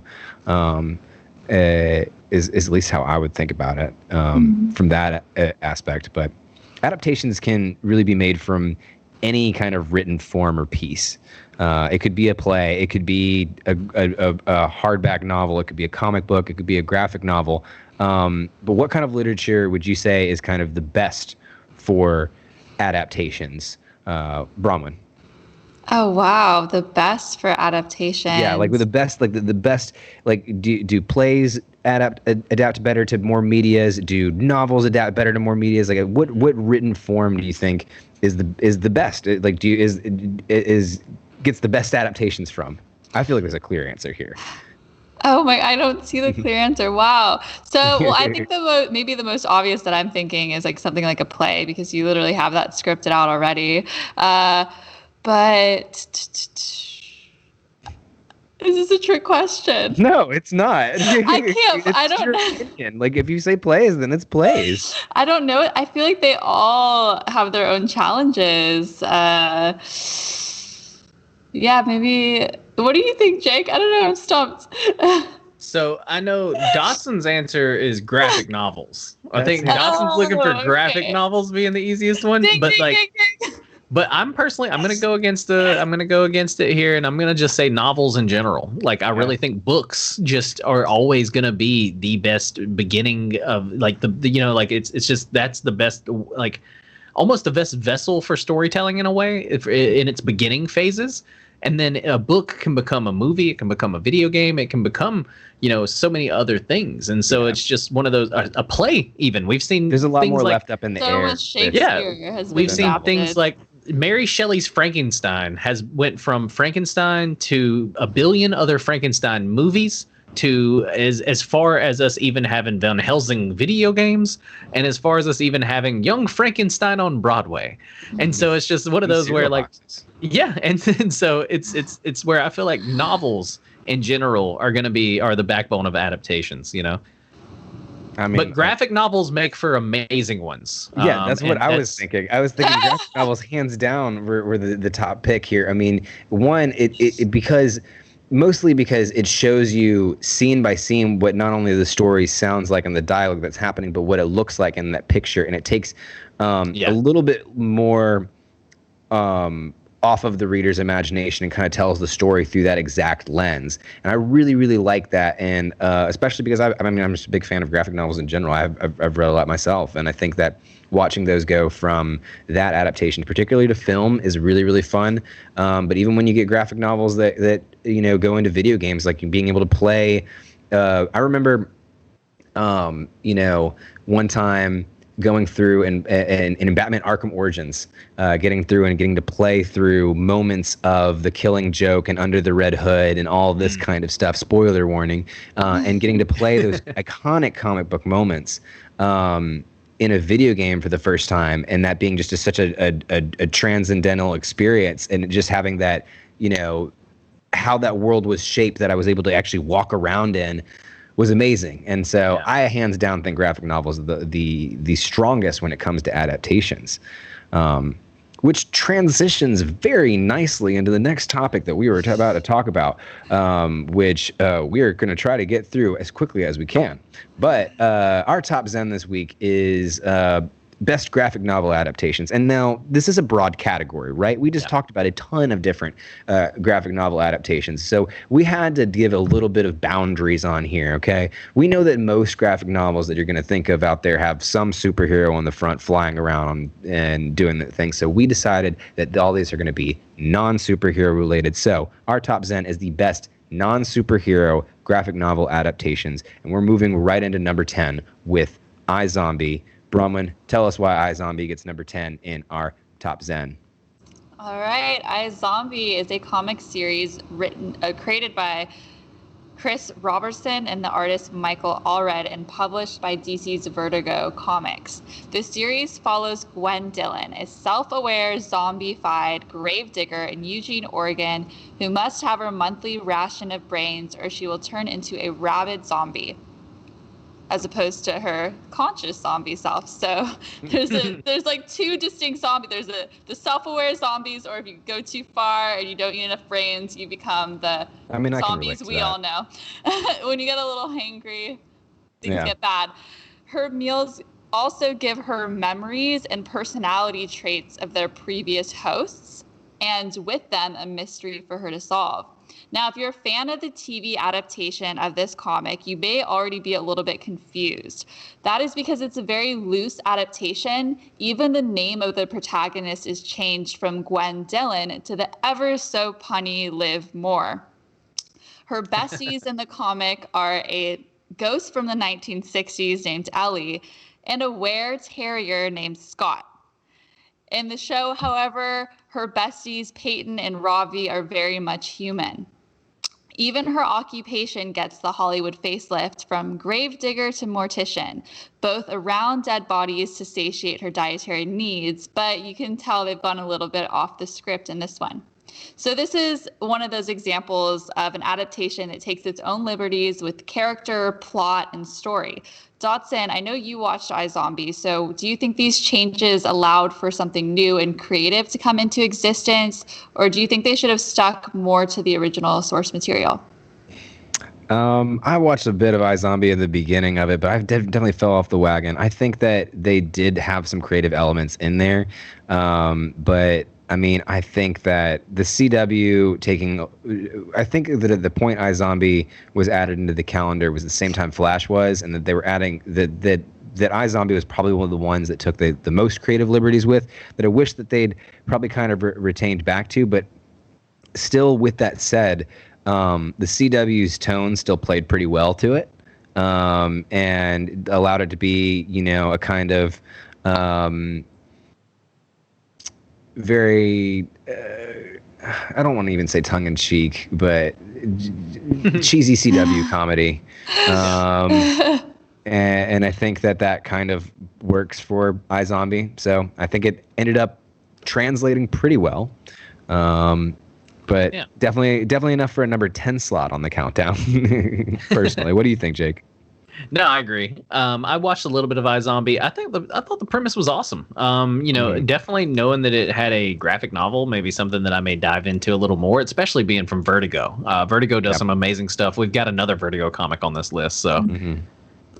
They tend to really do, especially when we're talking outside of the superhero realm. We're going to be talking a lot of Vertigo, a lot of Dark Horse, and a lot of some of those. So they're definitely one to be noted on that list. But the next to be noted on that list is The Edge of Tomorrow, which is not known by the same name in the graphic novel, which is All You Need Is Kill. Jake, you've done a little research on this. Tell us a little bit about what's going on with the number 10 on our countdown. Just a tidbit. This was one of those movies that went through production hell. Its name changed about 4 times, I think, before they finally fell on Edge of Tomorrow. But the graphic novel or short story is known as All You Need Is Kill.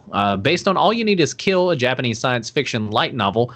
The novel was considered a breakthrough science fiction novel, earning wide praise from other novelists in Japan and around the world. And even won a Suin Award, which is this awesome award in Japan for storytelling. The book was published in Japanese in December of 2004 and was later released in English. All You Need Is Kill follows a soldier named Kiji Kihira, who, after dying in a battle with extraterrestrials, is caught in a time loop that makes him live the same day repeatedly, allowing him to improve his fighting skills. A manga adaptation was serialized in the weekly Young Jump magazine between January and May 2014, and also published in Viz Media in its weekly Shonen Jump magazine. The film adaptation starring Tom Cruise and Emily Blunt was titled Edge of Tomorrow, was released May 30th, 2014, and the English language film tie-in edition of the novel also used this title. Dodd, did you ever see Edge of Tomorrow? One of Tom's best movies, in my opinion. And did you know it was based on an epic manga? No, I know none of this. I'm being informed right here in front of me. Really? But I definitely this one flew under the radar. It really did. Flew under the radar for me. But I definitely remember watching Tom Cruise jump around in that mech suit on the trailers, and I think I've definitely seen it. Watched it like in the sense of like passing by at a Best Buy TV kind of sense. Oh yeah. So seen some scenes. Blunt, I'm just gonna go ahead, like, not a spoiler, but Emily Blunt is badass in that movie. Yeah. Like it's number 9 on our countdown, but it is one of my sleeper films, I would definitely say. Mm-hmm. Yeah. Well, it definitely deserves a nod on the attention, especially with coming from that graphic novel, which from seeing some of the images, they took a lot of liberties there. But it definitely is a cool adaptation, and love to see that. But it's not as cool as number 8 on our countdown, which is one of my personal favorites. Which, did you guys even know this? The Mask. No. The Mask is an adaptation. Yes. The Mask happens when you mix the Joker, Loki, and the Aladdin from Genie from Aladdin in a giant bowl of Jim Carrey at his finest, and boom. The 1994 classic was a staple in my household, and the staple in my household growing up, as was for many of my fellow 90s kids. Few are aware that the famous film was actually based on a comic book series by Doug, I'm going to butcher this last name, Manick, and John Acrudi, and published by, you guessed it, Dark Horse Comics. Yep. It tells the story of a supernatural mask that grants its wearers superpowers at the cost of their sanity and the inevitable chaos that ensues after. The film made a whopping $351 million USD at the box office and still retains a lot of that classic love that it had back in the mid-90s. Jake, were you like me and used to run around your house half naked yelling, "Somebody stop me," or was that just a me thing? It's smoking like fucking. Dude, I loved The Mask. It was one of my favorite movies. 94, a lot of people don't know, was a fucking banger year for Carrey. It was. He dropped The Mask, Ace Ventura, and Liar Liar. I was going to say Liar Liar's on there too. I believe it was The Mask, Ace Ventura, Liar Liar, and Dumb and Dumber. I think all of those films came out in 1994. Or it was, it's three of those four films came out in 1994. You can hold me to it. I don't want to Google it right now because my keyboard's loud as fuck. But anyway, 94 was just a banger year for Carrey. The Mask has always been one of my favorites. Someone shouted out Cameron Diaz in the chat. That was her first movie. I had no idea about that as well. Wow. But anyway, that movie is probably responsible for my fetish of blonde women. Like I seriously, Cameron Diaz in that film, when she comes out into the bank scene and Jim puts his tie in his mouth and all that shit. And dude, and now I'm quoting the movie. You're like, did you watch it? Yeah. Now I'm literally telling you scene by scene. But like that movie, when she comes into the bank, I remember being a kid just going like, that I'll take that. That's what I'm having. Yep. There you go. It had a movie that not only had a reaction on our hearts, but a visceral reaction on Jake's puberty. So yes, it did. It really it molded who I am. Jim Carrey as The Mask molded who I am as a young adult, and then Cameron Diaz molded who I was. Probably. I would say that I learned some courting skills from The Mask. When you see a pretty woman, you just have your jaw drop to the floor and make a woo sound. Right, that's the appropriate thing to do. Right? That's like that's a natural male mating call, right? Like I'm pretty sure for human males, right? Like Bronwyn's not catching this with a 10-foot pole. She's like, you guys are fucking dumbasses. Somebody stop us. Yeah. All right. Well, number 8 on our countdown is, number 7 on our countdown is, well, I would say less problematic, but it's not really actually. Number 7 on the countdown is Zack Snyder's famous 300. Bronwyn, tell us why 300 makes number 7 on our countdown. Yeah, so we can go 3 adaptations deep with 300, from a historical reenactment to a graphic novel, then finally a movie. Frank Miller retells the tale of the Battle of Thermopylae and the events leading up to that in his epic comic. Told from the perspective of King Leonidas of Sparta, as him and his measly army of only 300 men go up against Persian Emperor Xerxes' insurmountable army and seemingly never-ending waves of attack. Miller's novel painted the scene for this monumental moment in history, showing the strength and valor of the Spartan soldiers. In 2013, Snyder's film adaptation 300, The Rise of an Empire, came out. The color, tones, and even some epic shots pulled directly from the original text bring Miller's vision to life strikingly, in my opinion. Jake, were you able to catch this film, and what do you think? I actually caught this film in theaters with my I think 2013, so I was probably like 13, 14. That was like my 13 or 14-year-old crush, Samantha Prime. I think she's married now, and I don't know her last name. Crushes. Shout out Sam. This whole episode is shout out Sam. The list of top 10 women that shaped Jake. But no, like we went as a whole goon squad after on a Friday night. We went to the mall and watched 300. I believe my stepdad had to buy the tickets for me. Yeah. But it was awesome. It was freaking, it blew my mind, especially at like 13, 14 as a young male. This movie was fucking nuts. And so it's interesting to know that it came from a graphic novel. I had no idea about this one either. I watched this as a school assignment in like middle school history. Really? Yeah. Wow. That's what it's like going to school in LA. I never really took it as a very good historical representation. No, it's 100% factual, I believe. Well, that's something we talked about is we learned the history and then we watched the movie and we're like, and this is what media does. It's the whole thing. Oh, man. I remember 300, and it was oh man, for its time, it really was pushing the boundaries of a gory show. It did, yeah. And it also had a lot of dudes obsessed with getting abs. Yeah. It brought abs in heavy. I was a wrestler in high school, and I feel like everyone just started lubing themselves up after that, and it just wasn't fun, So. Oh yeah, that was one of our first taste of no, it wasn't Gerard Butler, was it? Yeah, it was Gerard Butler. No, it was Gerard Butler, right? Yeah. That was one of our first tastes of old Butler Gerard. in a leather Speedo. Yeah. And nothing else. Oh, and a cape. Yeah, well, that helps. So hey, it does. It is a really conducive cosplay. If you're cold, you just wrap the cape around you. If you're hot, you stand out there. And if you're fucking cut, if you've got washboard abs like Leonidas, that's an easy one. Mm-hmm. Yeah, there's I'm not fooling anybody if I have it. I'm the Spartan with this cape all the way across. Oh, nope, I don't think that's gonna work out. They would have thrown me off a cliff as a child. Yeah, I'm cosplaying as the baby they throw off at the beginning of the film. Exactly. You're cosplaying as the bait that they throw into the Coliseum beforehand. Yeah. Well, speaking of moving on down, we're moving on down our list to number 6 on their list, which, as we said earlier, has been lingering for quite a long time, semi-lifelessly, which is The Walking Dead, is number 6 on our countdown.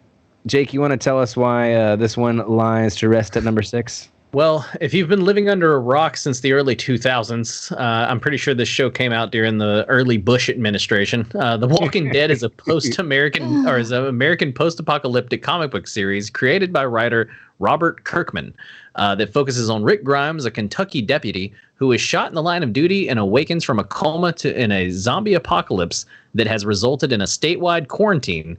After joining with some other survivors, he gradually takes on the role of a leader of a community as it struggles to survive in the zombie apocalypse. And if you have never heard of The Walking Dead, like I said, totally living under a rock. This thing has been everywhere and it's been huge. Published in the beginning of 2003 by Image Comics, the series ran for 193 issues, with Kirkman unexpectedly ending the series in 2019. He had historically said that he could continue to write this series until he died. And so that's why it was kind of unexpected, even though it's gone for a long time, that it ended in 2019. The Walking Dead has received awards in 2007 and in 2010 for Best Continued Series at San Diego Comic-Con. The series was adapted into the AMC television series The Walking Dead, which premiered in 2010. The television program loosely follows the storyline of the comic book. The franchise has also spawned multiple additional media properties, including video games such as the Walking Dead video games. Telltale brought Telltale ones, yeah, they're really good. They were great. And a companion television series, Fear of the Walking Dead. They even have some webisode series and additional publications, including a novel, The Walking Dead: Rise of the Governor. But Dodd, how do you feel about this giant that's coming to an end? And did you ever get a chance to read any of the graphic novels?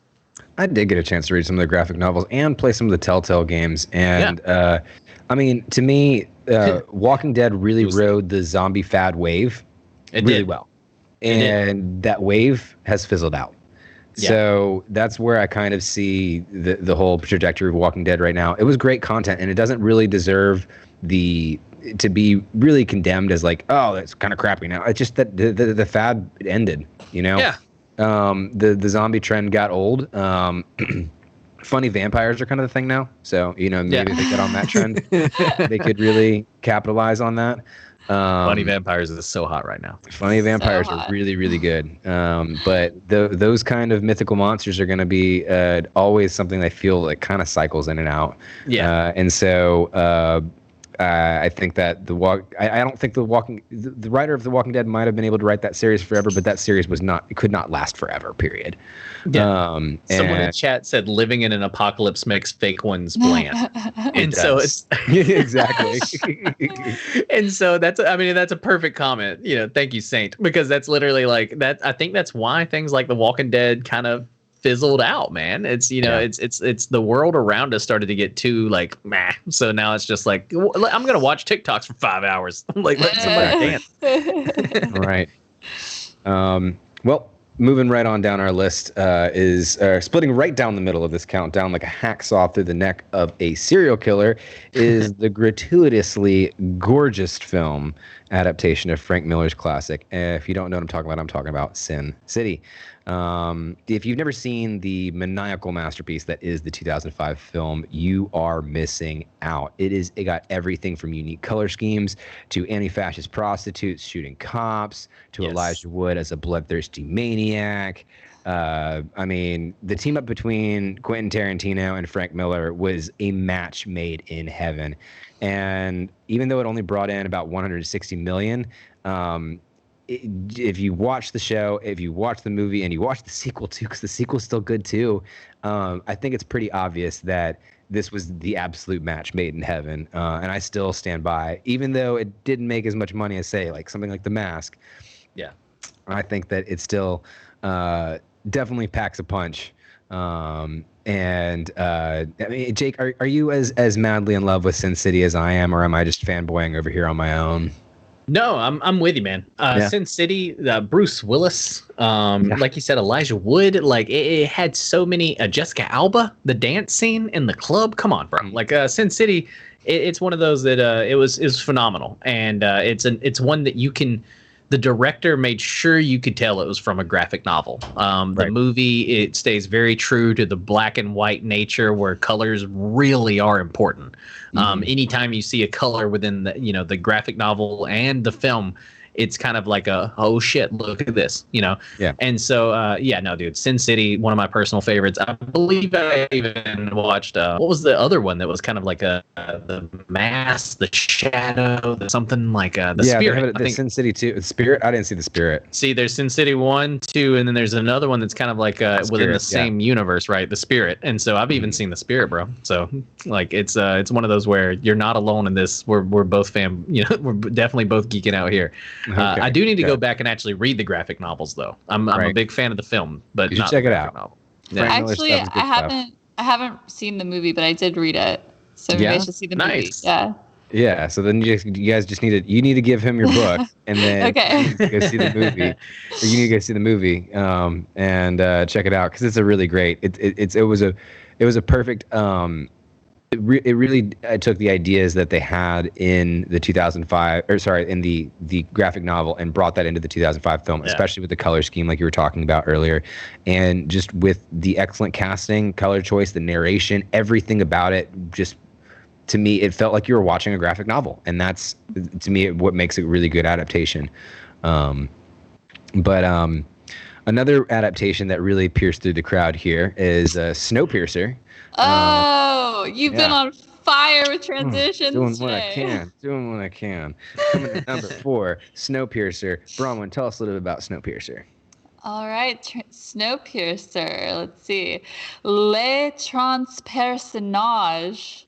I don't know if I said that right. It's a French graphic novel from 1982 by Jean-Marc Rochet, Jacques Loeb, Benjamin Legrand. It takes place in a world so destroyed by climate change that the only remaining survivors of this ice age dwell aboard a self-sustaining train that pierces through ice and snow as it perpetually circumvents the globe. Snowpiercer, the English translation of the title, has not one but 2 adaptations. In 2013, a film adaptation was directed by Bong Joon-ho, a name that may be familiar because the Korean director won the Academy Award for Best Picture last year with his film Parasite. Ow! Mm-hmm. The Snowpiercer film stars our beloved Captain America, who has just shaken his ass for us before the break ended.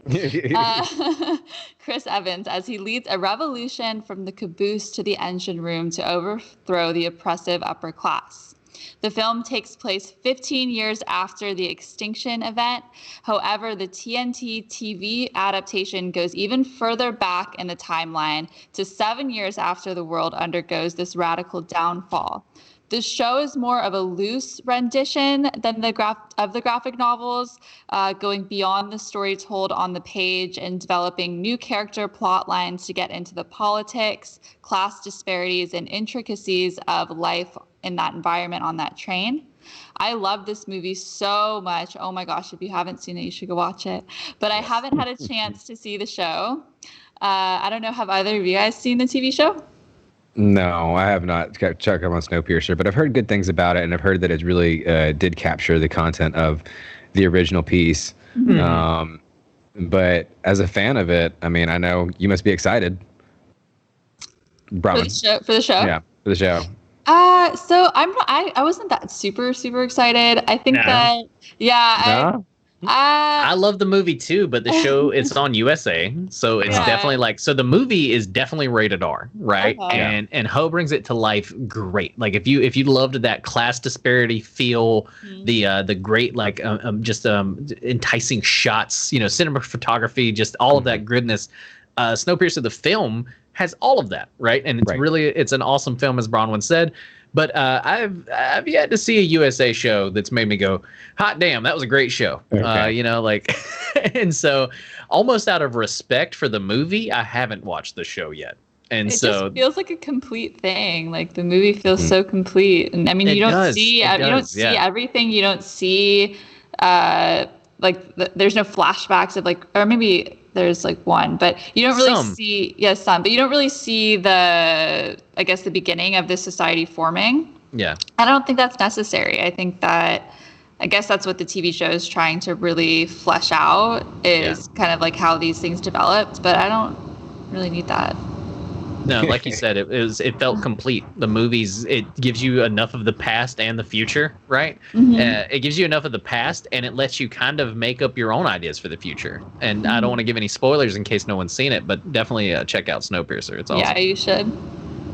Yeah, it definitely is one that deserves mentioning on this list. But one that has definitely deserves another mention on the list. It's going to be number 3 on this countdown. I had a really worse transition in my head that I was not going to say. So, Preacher is the next on our countdown. Tell us a little bit about Preacher, Jake.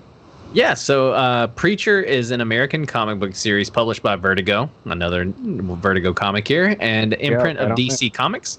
The series was created by writer Garth Ennis and artist Stephen Dillon, with painted covers by Glenn Fabry. The series consists of 75 issues in total, 66 regular monthly issues, 5 one-shot specials, and 4-issue Preacher Saint of Killers limited series. A partridge in a pear tree. The entire run has been collected in 3 series of trade paperbacks and an original run of 9 volumes. So there's actually a lot of Preacher comics out there. Preacher tells the story of Jesse Custer, a preacher in a small Texas town in Annville. Custer is accidentally possessed by the supernatural creature named Genesis, the infant of an unauthorized, unnatural coupling of an angel and a demon. The incident flattens Custer's church and kills his entire congregation. Genesis has no sense of individual will, but since it is composed of both pure goodness and pure evil, its power might rival God himself, making Jesse Custer bonded to Genesis, potentially the most powerful being in the universe. Preacher's Adaptation was developed by Sam Catlin, Evan Goldberg, and Seth Rogen for the AMC, starring Dominic Cooper, Joseph Gilligan, and Ruth Negga. The series was officially picked up in September 9th, 2015 with a 10-episode order, which premiered on May 22nd, 2016, and was renewed for a 4th and final season, which premiered in 2019, and it concluded also in 2019. It started in August, ended in September. You can actually watch all of Preacher on Hulu now, and it's one of my favorite shows by far. Bron, did you ever get a chance to check out Preacher, or have you read any of the comics? Yes, both. Actually, I was reading the comics. I have them all upstairs right now, but I was reading them well before the show came out. So when I found out it was coming out, I was so excited for it, and it did not disappoint. I love the direction that they went with it. It's just, this world is so exciting. And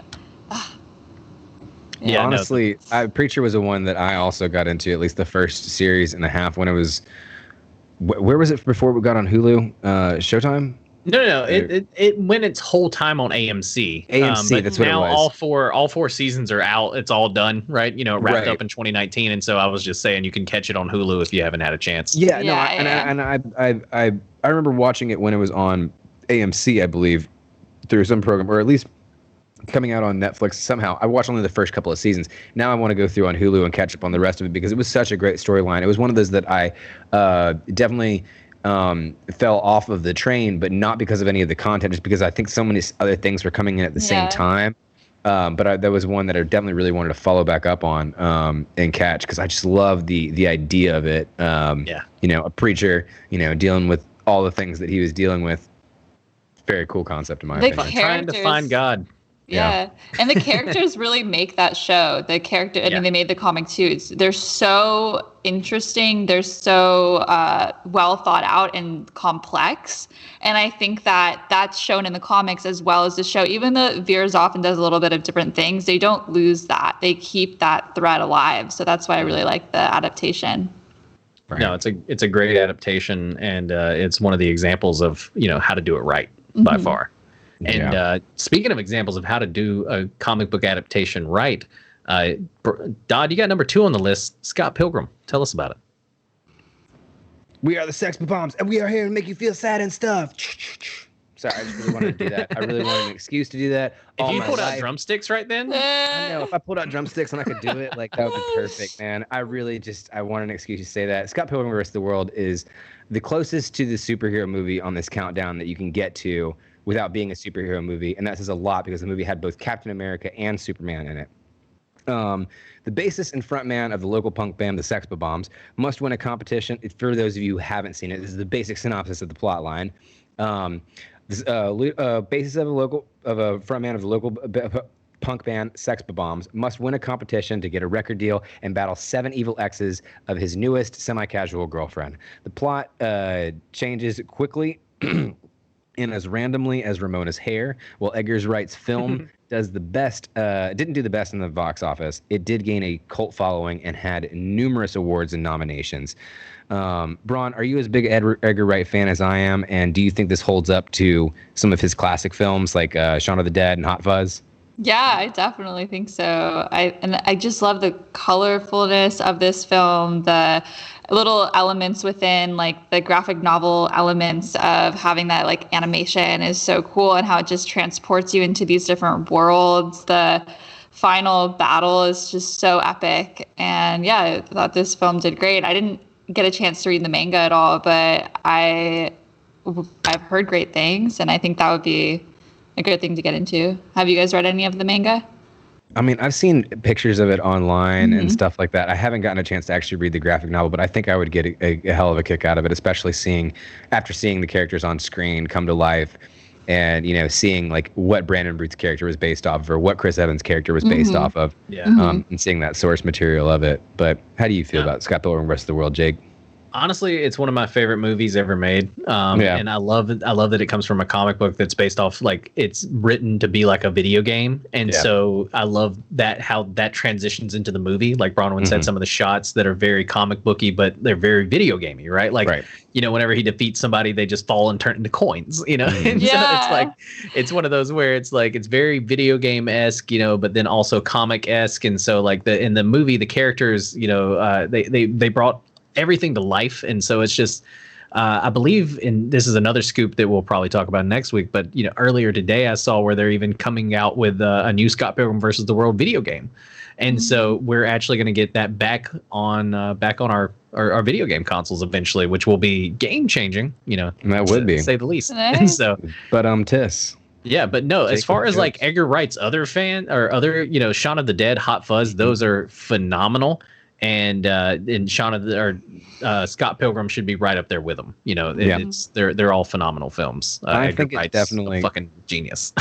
I think it holds up against the whole Cornello series. And I think honestly, in my opinion, it might be a notch above it because it's an adaptation that he did and he really made it his own versus other things that have been his own idea. There is kind of his own kind of something where he has the freedom to create whatever he wanted to.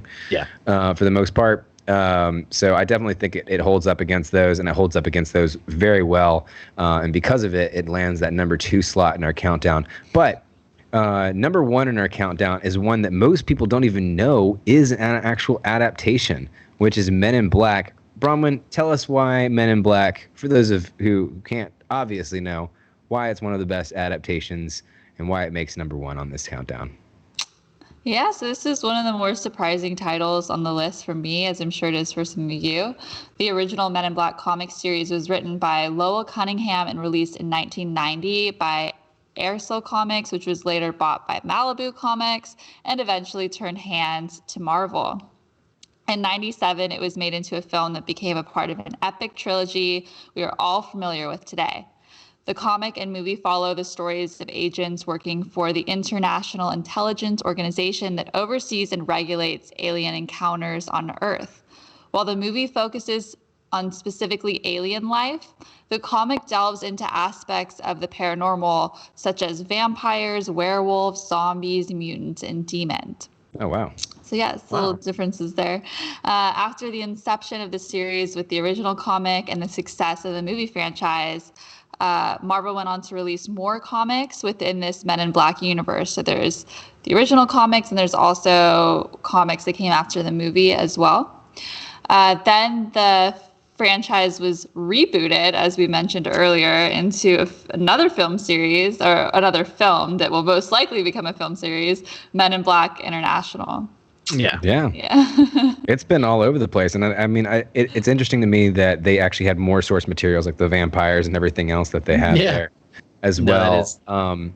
But and it's an adaptation off of also an urban legend and or conspiracy theory and myth. Because like the Men in Black, we talked about the Men in Black, Jake, on one of our first shows here when we were talking about conspiracy theories in video games. Yeah, no, and even I mean, just the Men in Black, as you would call it, right? Like, essentially, which it's, I think is the nickname for basically the CIA or anybody who you don't realize, like, there's some kind of like they work for some sort of government agency. Right. It's Men in Black. Yeah, it's just the Men in Black. And they've always come when it's supernatural or it's alien involved. I think it's something that's been in the tabloids for generations, if you will. And so it is funny that it is a comic book based off of that, kind of like folklore, right? American folklore in a way. Yeah. It's a really interesting one, and I think that it's a well-earned number one in that top 10 countdown. But that is our top 10, and that Men in Black being number one, we're taking some bold stances here, okay? And if you like them, then you can follow us on Twitter, YouTube, Instagram. You can get even more of that content. You can cheer us on and talk about how awesome our decisions are. If you hate our bold stances, you can also follow us on Twitter and come argue with us. Tell us why we're wrong. I love a good argument. And remember, if you want even more content, you can always follow any of us on our personal socials. Mine, you can follow me at Rusebane, WRUSE_BANE for Twitter and Twitch. Brahman, where can they find you? You can find me at Space. Oh, that was so wrong. At Space Nymph. Not as easy as it looks, huh? You know where it is. I'm not going to point it out. Okay, so yeah, you can follow me at Space Nymph on Twitch and also on Instagram. This week I'll be streaming me doing Pilates and cosplay, perhaps. So check that out. Oh, nice. Fuck yeah. That's awesome. All right, get a little nerd workout. Jake, what about you? Are you streaming anything good this week? What are your social medias? No, you can find me at Gonzo Gone Live on both Twitch and Twitter. And so it's one of those, there it is in that area. And so, got to stop pointing. I know, right? But yeah, no, I'll probably be streaming some Fall Guys again. I'm honestly still obsessed with it at the moment, but we have a few other things that are coming out. I may be playing a little bit of Marvel, or the new Avengers game that just dropped. I'm thinking about maybe squadding up on it a little bit. But yeah, no, I'll definitely be streaming some this week. Definitely can catch some Fall Guys. It'll be some heartbreaking losses, but maybe we'll also grab a few crowns. I'm finally getting to the point where I can watch Fall Guys without feeling queasy again, so that's good. But I'm definitely going to be trying to get further along in that Avengers storyline. I've gotten nowhere. I've definitely been playing around a lot on Squad and doing the Avengers Initiative stuff, but I haven't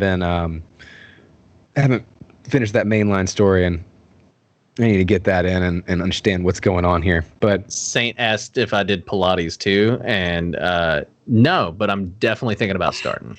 So Ron, I may join your stream, and I may get it down because I'm the resident instructor. I'm getting some lower back pain, and I feel like my cheese just not aligned. You know what I mean? Yeah. So there you go. All right, guys. Well, that's all we have for you today. We'll be here same time, same place next week with more of the nerdy news you need to know. And we got so much shit we didn't even get to cover. We're going to be talking about, we didn't even talk about cuties. We didn't even talk about DC fandom, guys. So you got to come back. Next week. Come back for next week. We got more. All right. We'll see you guys later. Thanks so much. Bye. Bye, guys.